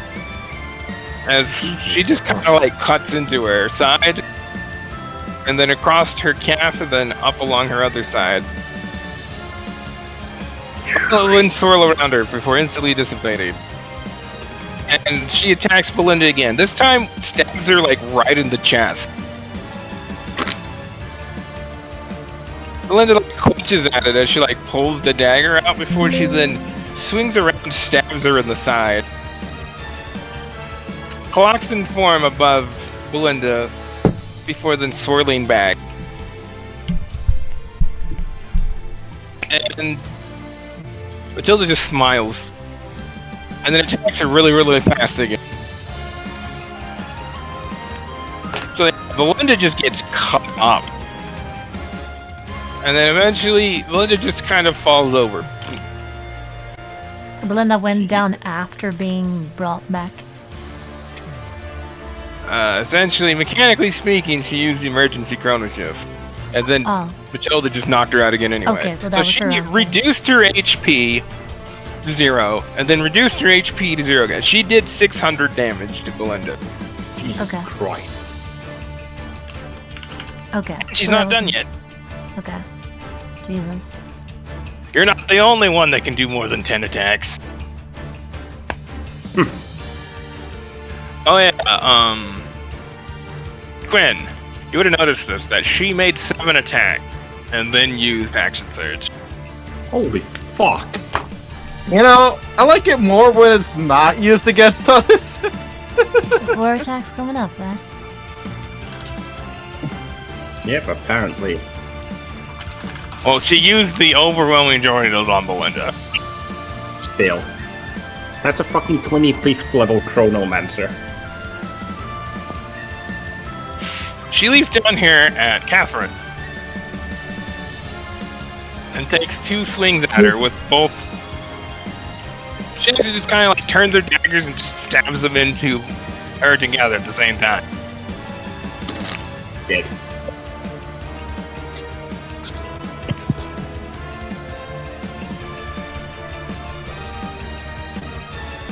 You know, Catherine looks visibly alarmed at just how fast this woman is. Yeah, it's insane. Has her speed remained the same? She Or is she moves accelerating? much faster than Malta. No, I mean like Matilda. Like presumably Her Matilda. speed has been consistent. Okay. And let's see, Catherine manages to get away a bit from the first stab, but the other one just, you know, as she hit them together, she could only get away so much. Yep.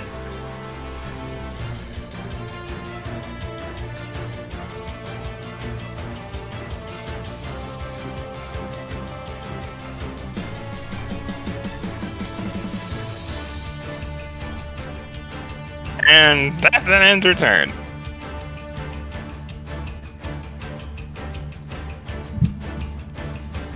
Alright.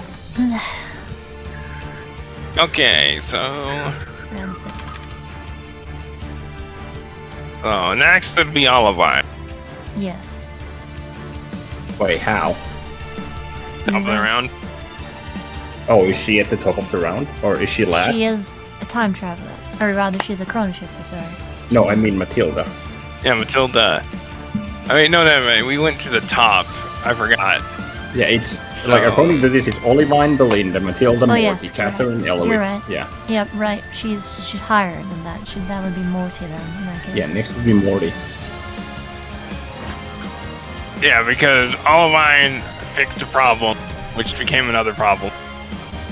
Okay, so does Matilda look to be getting increasingly winded, or is she starting to recover? And does he think that she should keep on... It's kind of hard to tell. Okay.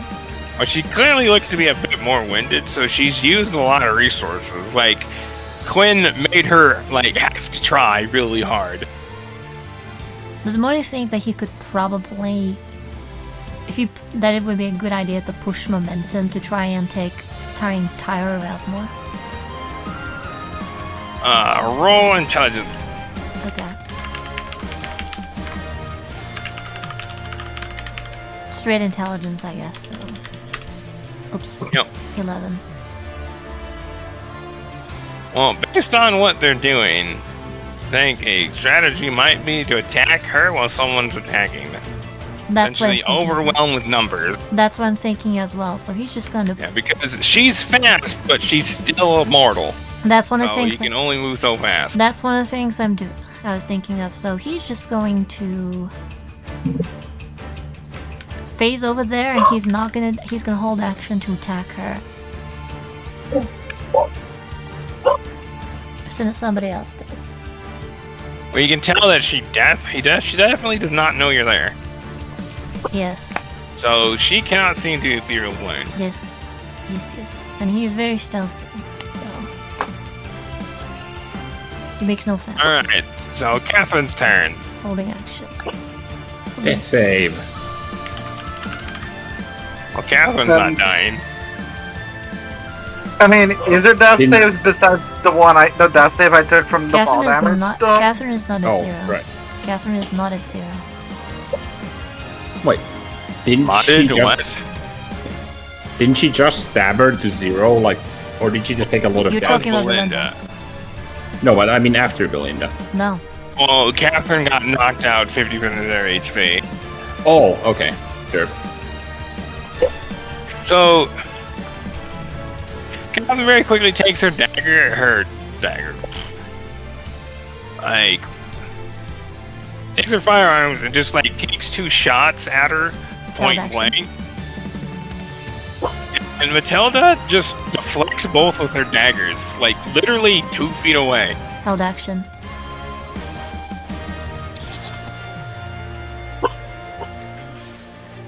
Yeah, Like, would that trigger Morty's? Yeah. Yes. Make attack at advantage. Okay. Well, technically, it would be double advantage, but she negates one of them. Attack. And no, I don't know why Dublin's barking, so...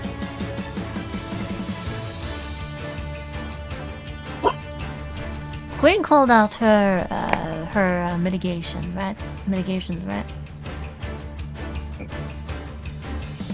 Pretty much magic, don't bother. Let's see, how much valor do I have?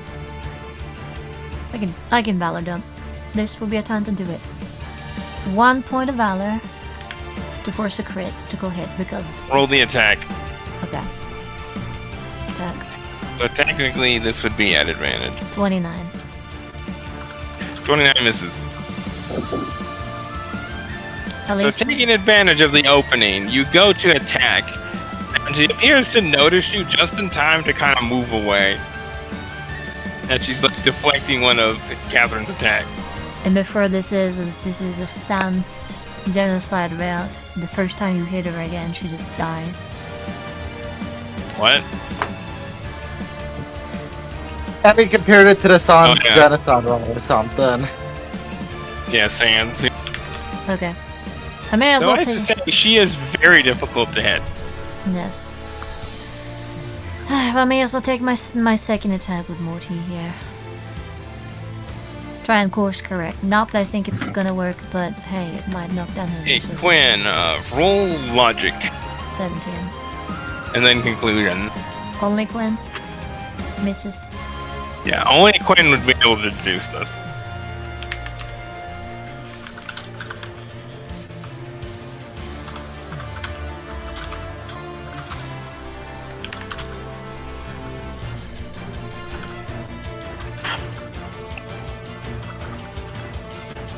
I'd imagine that 21, Morty would be 30. quite mystified by this and taking it very seriously. Might be a bit frustrated, but who knows? Technically, he's your character. I'm just controlling him in combat. Mm-hmm. What in combat? Morty.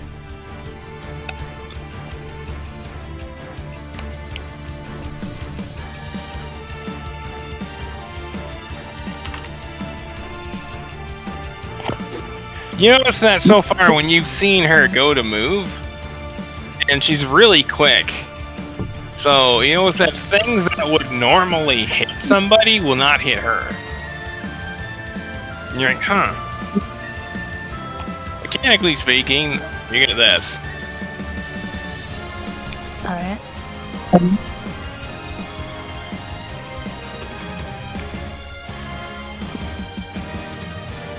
Alright. Let me find where I fucking put it.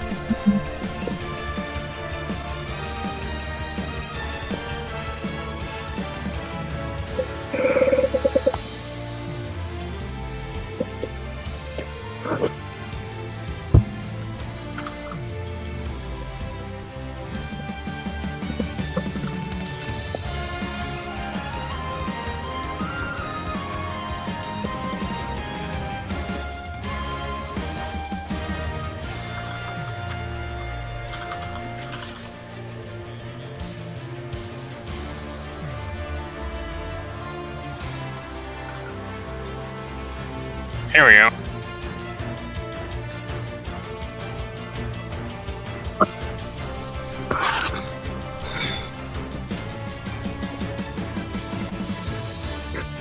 I'm doing that. The bottom of it. What did you update?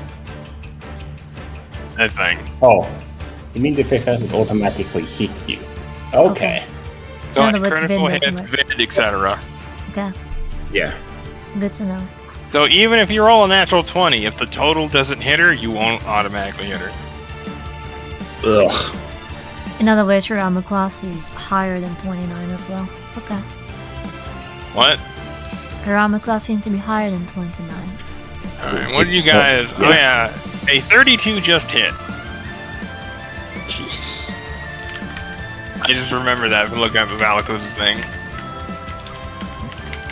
So that's 31, which would have been a crit otherwise, just barely missed. Fuck. Yeah. Yeah, if you rolled one higher, it would have hit and crit. And I feel like I would have been in a little more ouchy. I'm convinced that she made me take that one death save just out of spite. Maybe the Modi has to roll at least a 16 or, I think, yeah, 15 or 16. Well, she knows who you are, so you're pretty sure that's exactly why she did it. Well, she knows what. Wait, exactly who I am or what I. Yeah, she knows exactly who you are. Alright. Well, at least she's not gonna say anything about it. No, she's not gonna Is say it- anything, but she's gonna fuck with you. You tried to trick her, so she's just like, oh, you cuts rope. There might have been a slight bit of spite in that, as well as messing with you. Like this cheeky motherfucker. Alright, so that means, yeah, so Catherine again misses all of her attacks. Catherine's looking slightly annoyed. She went from what the fuck to what the fuck to. Alright, Eliwick's turn. I have a bunch of questions. Thinky questions. Number What one. question? As Eliwick is constantly processing everything that's going on during the combat, take a moment to think things through. So, several questions. Knowing this is definitely Matilda, and she has a very different approach than Maltz, and according to Tiana, she is the dominant entity, would Eliwick think I this actually is... didn't say the dominant thing, actually, because of the hindsight thing. Okay, I didn't hear that. But either way, would Eliwick think that this is Matilda in her own body, as opposed to Matilda and Maltz? Well, considering how much she's moving better, quicker, faster, and her psionics are more powerful, you think that the story that was given is incorrect. Matilda thinking. did not die. Malt died. Yes. But everybody thinks Matilda died. Yes, that's what I So figured. she's essentially pulled a fast one on the entire world. So, yes. And apparently gods do. So, yes. Elvic, we figured that out. You're not sure how she did it, but it's pretty clear that that's what she did. That's what I figured. Second, Wait, Maul told us. does this past one even have been pulled? Was this past one even pulled on Starlight? Apparently. Interesting.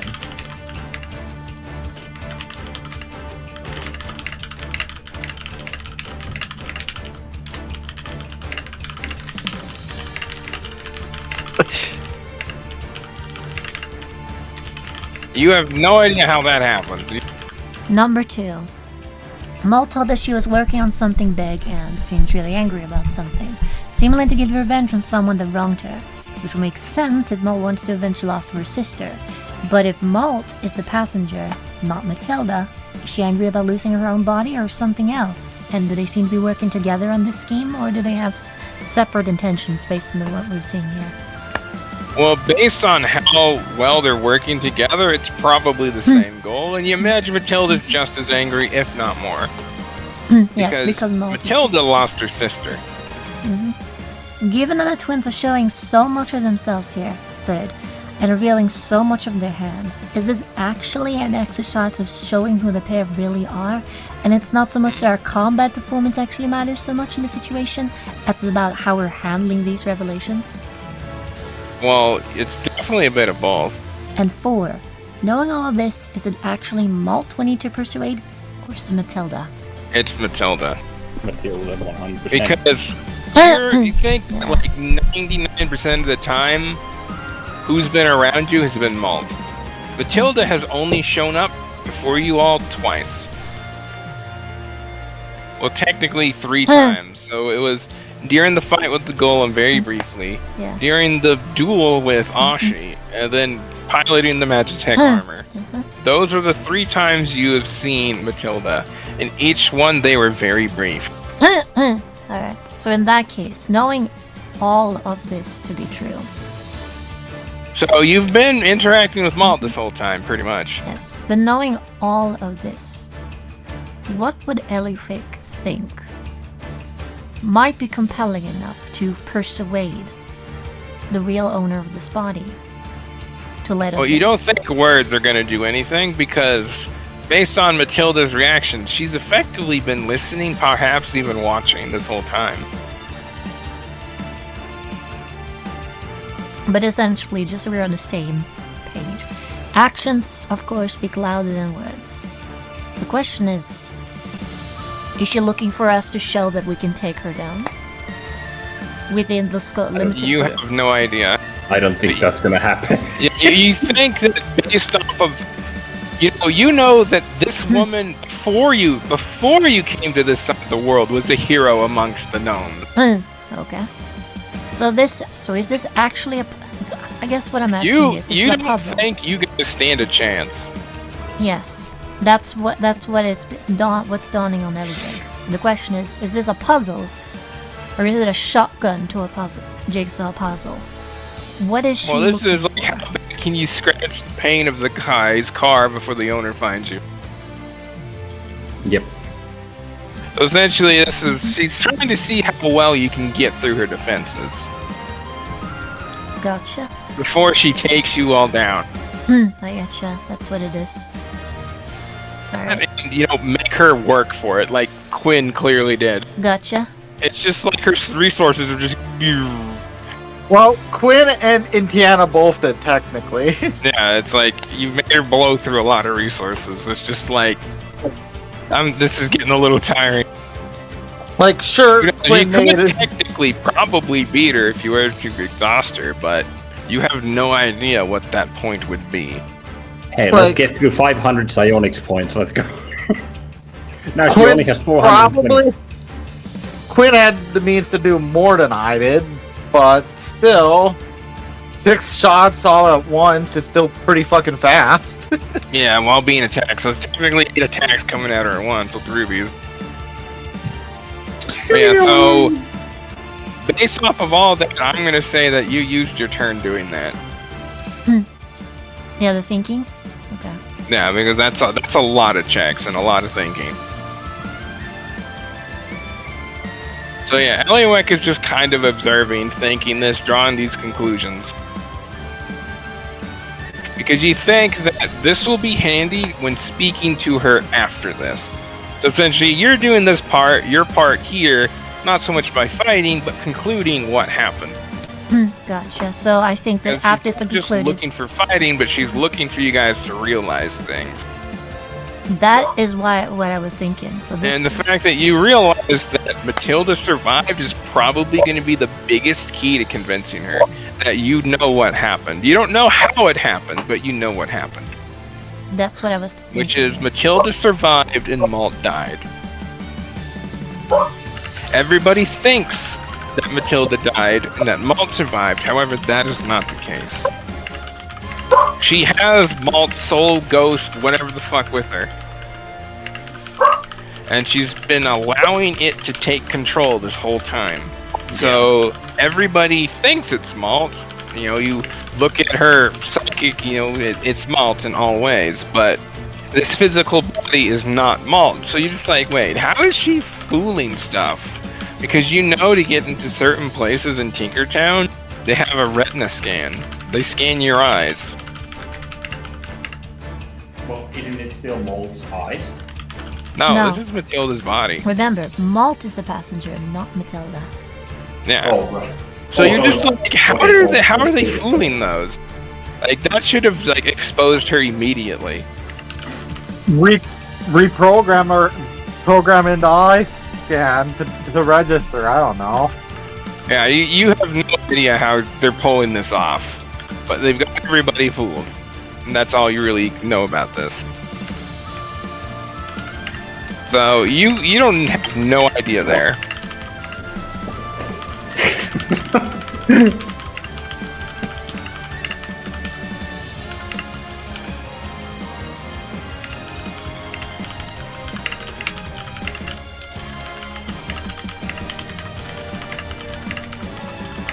But yeah, so then we end your turn, and Quinn, your turn.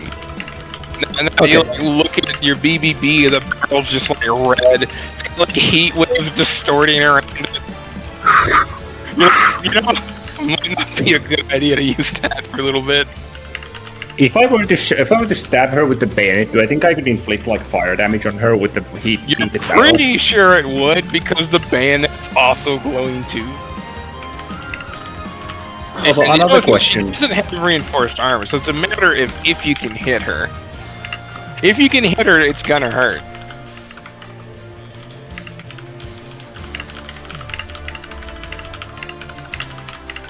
What's that? There we go.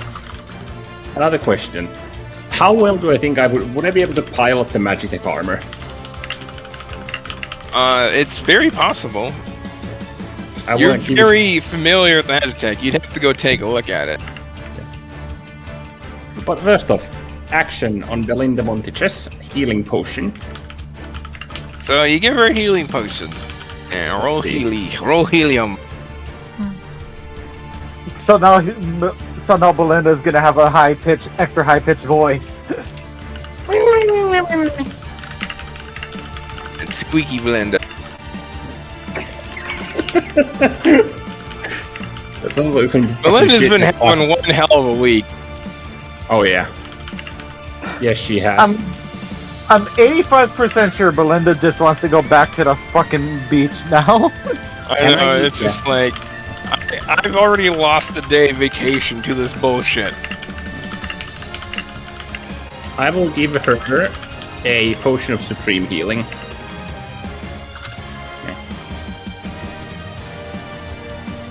That's 10d4 plus 20 healing.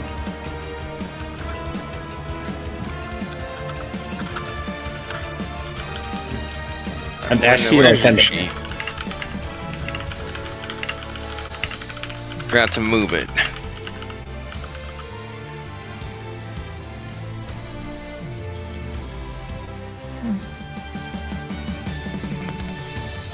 There you are. And it is about 2 minutes till you're gonna have to head off to do your thing. yeah. Well, I'm good for like 20 minutes. Yeah, so it's about Emmy. What about me? Because it's about I will be Dude, right right? back. Wait, what are you trying to do? What are you trying to? You gave her fucking. I give her a Pressure. healing potion. I'm gonna tell her to effectively either put herself up for an ironclad defense or distract her with numbers, whichever call she wants to make, and then I'm gonna use bonus action dash. Or wait, I don't think I have that, do I? We have to No, stop because I at don't the have- at the stop at the top of the next round at the end of this one, as a reminder. Yes. So Actually, no, because I can't use bonus action dash because fucking I don't have you don't rogue levels. Yeah. have no. And then as an object interaction, wand of magic missiles, I'm emptying this fucking thing on her. Not on Belinda, on Matilda. Because I don't think I can do hold action on that. Yes, I wake her up so I can shoot her. Well, that would just be on par with Belinda's week, wouldn't it?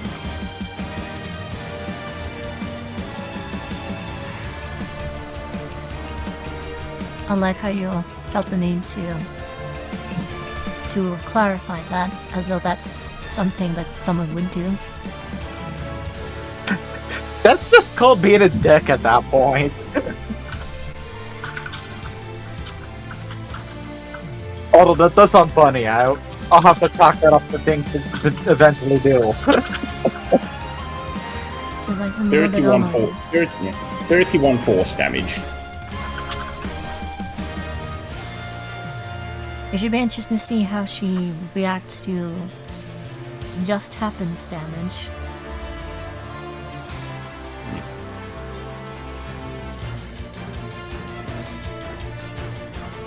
If she has a countermeasure against that. Alright, let's see. Belinda's up. Yes, no longer KO. You And how much was she healed for? didn't roll heals. Yeah. I didn't roll because isn't it? Well, actually, I mean, Oh, I can. scream. Yeah, my bad. Good job. Yeah. That is Alright. 48. Yes. Pretty decent. And Only couldn't 3 be a- rounds. And Quinn would effectively like as he's digging for the freaking wand of magic missiles, he would effectively say, Chronomancer or not, master the best ironclad defense you can. We need distractions. Alright, so how many darts is that? 9. It's a 7th level magic missile. And I believe magic missile is... It's 3 at base. Yeah. Yes, 3 at base is 1d4 plus 1 force target.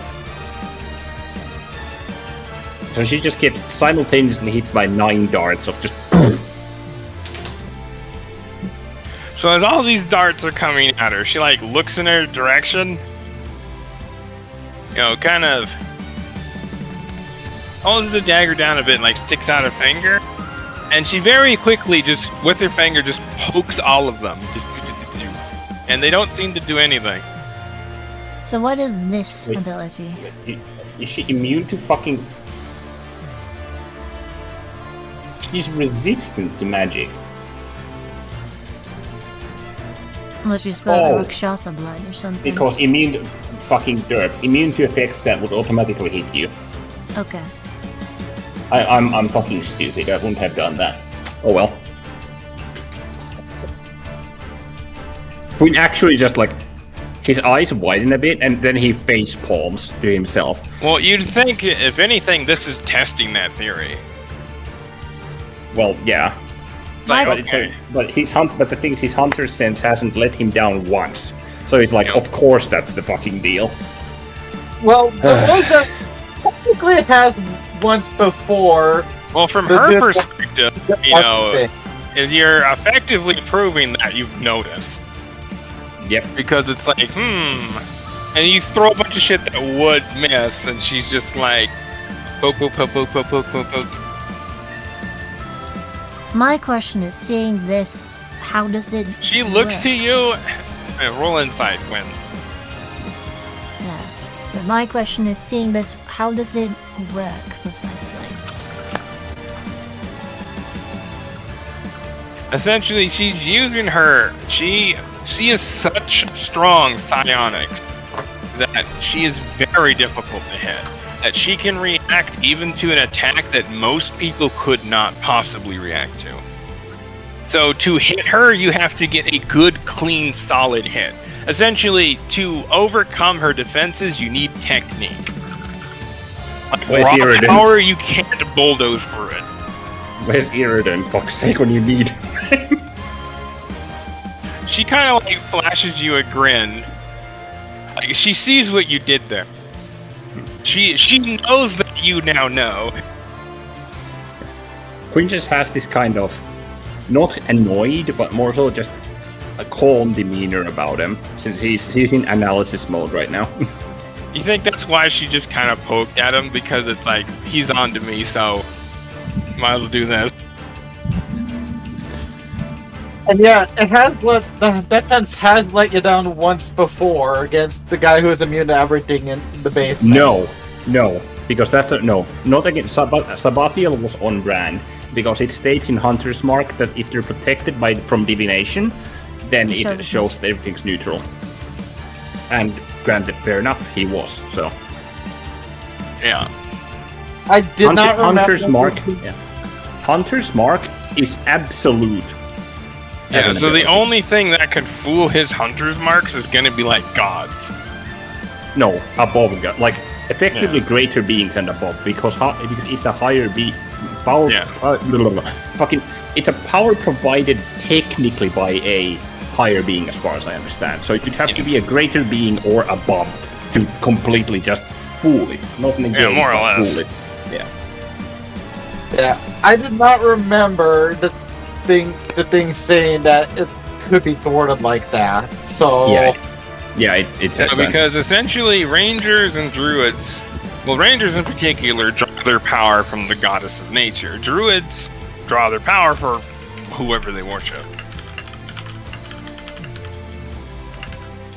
Technically, rangers can too, but normally they're less pious than the druids.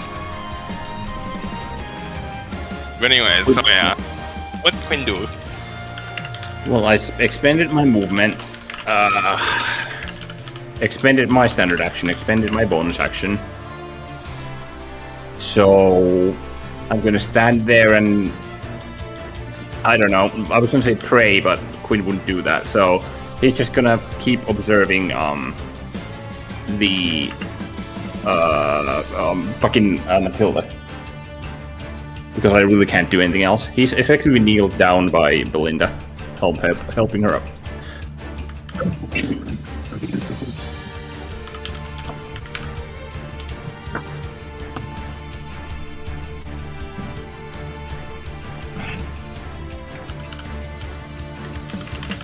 which would put it to Robin now.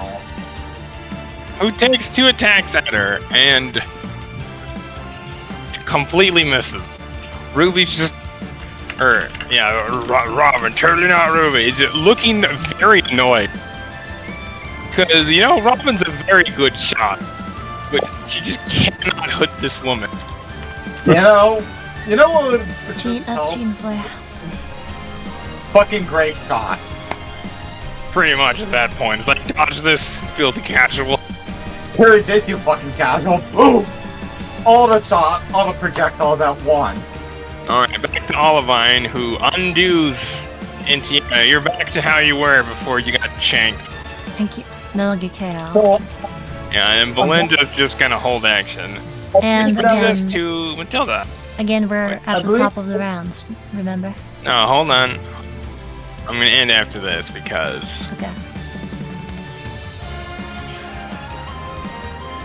she very quickly just runs over here, just like in a flash. Needless to say, no attacks opportunity. Yeah, wait, so she'd be right there. She then pauses, brings her hand together, and she lifts up off the ground a few inches, and you notice the space around her begins to distort, and she like closes her eyes. Do I sense this because I technically have an affinity for space? Make a sanity check. Quinn would have tapped into this power, but I've mentioned this more so like an ambient ping. Yeah, now essentially you're able to use this. So yeah, you'd make a sanity check. Technically at advantage. I don't have You space know- affinity, but I'm gonna do my own sanity check to get a feel Yeah. for this. That's So a with five. mine, with my Fucking roll it again. It wouldn't be that low with this. I with mine don't also have. be with Yeah, mine yours would also be double advantage. That's a nat one. Well, you can sense this much. Whatever she's doing is very powerful. All right. Okay. And Tiana, she's charging an attack. Oh, I forgot to put the prof die at advantage. Yeah. Mechanically speaking, that's a full round action she's using. Would Eliwick, Well, And she had something where she could move before using it. would Eliwick have had any knowledge of what Matilda it might be doing based on her stories that she might have heard Roll memory. of that? does the extra one because I fucked up the prof die make a difference? No, but you know that what's Okay. coming is something powerful.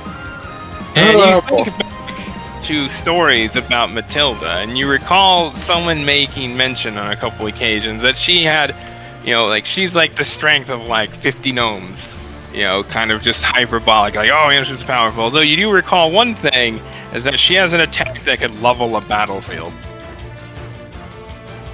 Just a spar, by the way. So whatever this is probably that. So it's essentially, if you don't stop her, it's gonna hurt. They said Matilda Gaskenga. I haven't said that name, so I will try to pronounce it. Is it Cascana or Like, she Castigan? is, like, you know that from the other side of the world, like, she was the most powerful psionicist on that side. Don't you think that's a little overkill? They say that Matilda Gascini could level an entire battlefield. Her powers of psionics are out of this world.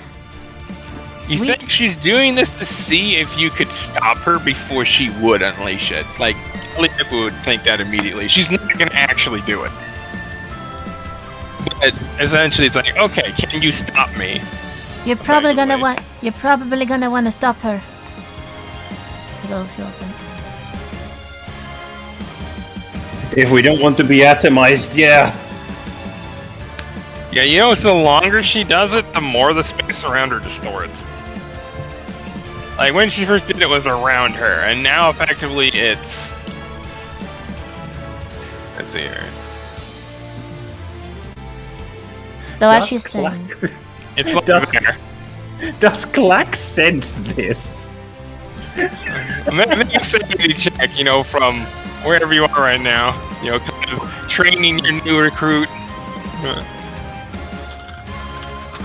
Elvic just kind of saying this in preparation of what's going to happen. Elvic just kind of sighs and then points a finger at her with a bit of a smile, like I see what you're doing, kind of thing. You see, she's concentrating, but there, just a hint of, just a ghost of a smile for a brief moment, as you say that, before she just kind of goes back to concentrating. Yeah, like when she's like Eloise making it clear, like she's not worried when she said you should probably try to stop her. Yeah, Do I sense essentially, anything? Yeah. you sense a disturbance in the force. Do I sense anything with an 80? You're just there, kind of like, with your new true reincarnation, kind of, trying to get them to where the party would be. Essentially, you're just about over in Tosi's charge at this point, and all of a sudden you just feel a massive disturbance. Phil looks in the direction he's walking. Speaking of which, I think this might be the highest that Clack has rolled on sanity since he became a magical boy. Yeah, I think so, because the highest before that I think was 76.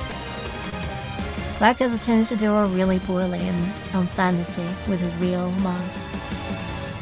Uh-huh. Fucking get bonked twice by fucking Cinder Lightning Goddess because he was too snooty. Alright. You know, it's nearby. Some people start to pop up. Some people.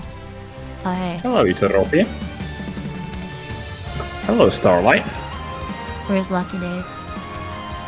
Yeah, Lucky Days is gonna be here. And of course, we got, Yeah, these two. we got the dynamic idiots. I'm fully expecting Maria. During all this, can I quickly do a sending thing to Oriana to ask a question? Or will that have to wait till after this? I don't have to wait because you're just now kind of, you know, woke up. You're like, oh, all right, I'm back to normal. Why am I on the ground? You like look and see your harness has been cut. Just a look of annoyance at seeing that because, well, it's Infernal Iron. Some random Tabaxi just walks out from the forest.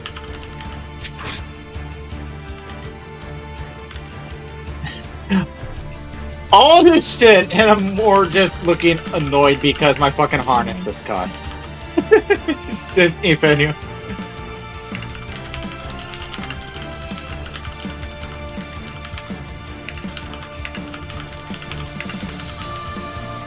Yeah. Okay, that's it. Make a full. Okay, next time the whole fucking harness is gonna be Infernal Iron. All. Okay. You might be The able to gang's cut all through. here, minus Sonic Lacey because she's busy. You might be able to cut through it, but dense fucking metal, still dense fucking metal, probably won't be great for your blade. Yeah, pretty much like every Eternity level being is like, Nani? What is this? I'm sure Linaire. Wait. Would Linaire have been? Linaire probably would have sensed it, but probably wouldn't. Make a act sanity on check. it. Looks Well, like. then, yes. Well, it's not like you could do anything about it. I was gonna say Linaire probably senses it, but won't act on it. Also, there's one who's missing it, as Alright. I'm afraid. Man, where are you, I'm afraid? You'd be here. Where If one is of the it? triplets would be like, go check that out. Wait a minute. Linaire, why don't you have proficiency in Santex? Oh yeah, because haven't really done anything with that yet. Or haven't been able to practice it yet.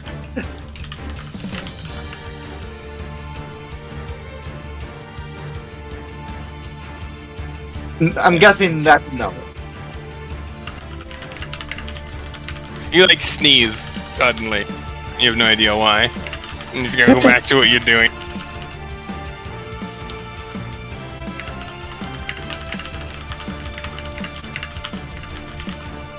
Alright, so with a bunch of people having shown up, noticing that something's going on over here, that is where we'll end today's session with a bunch of shit going down.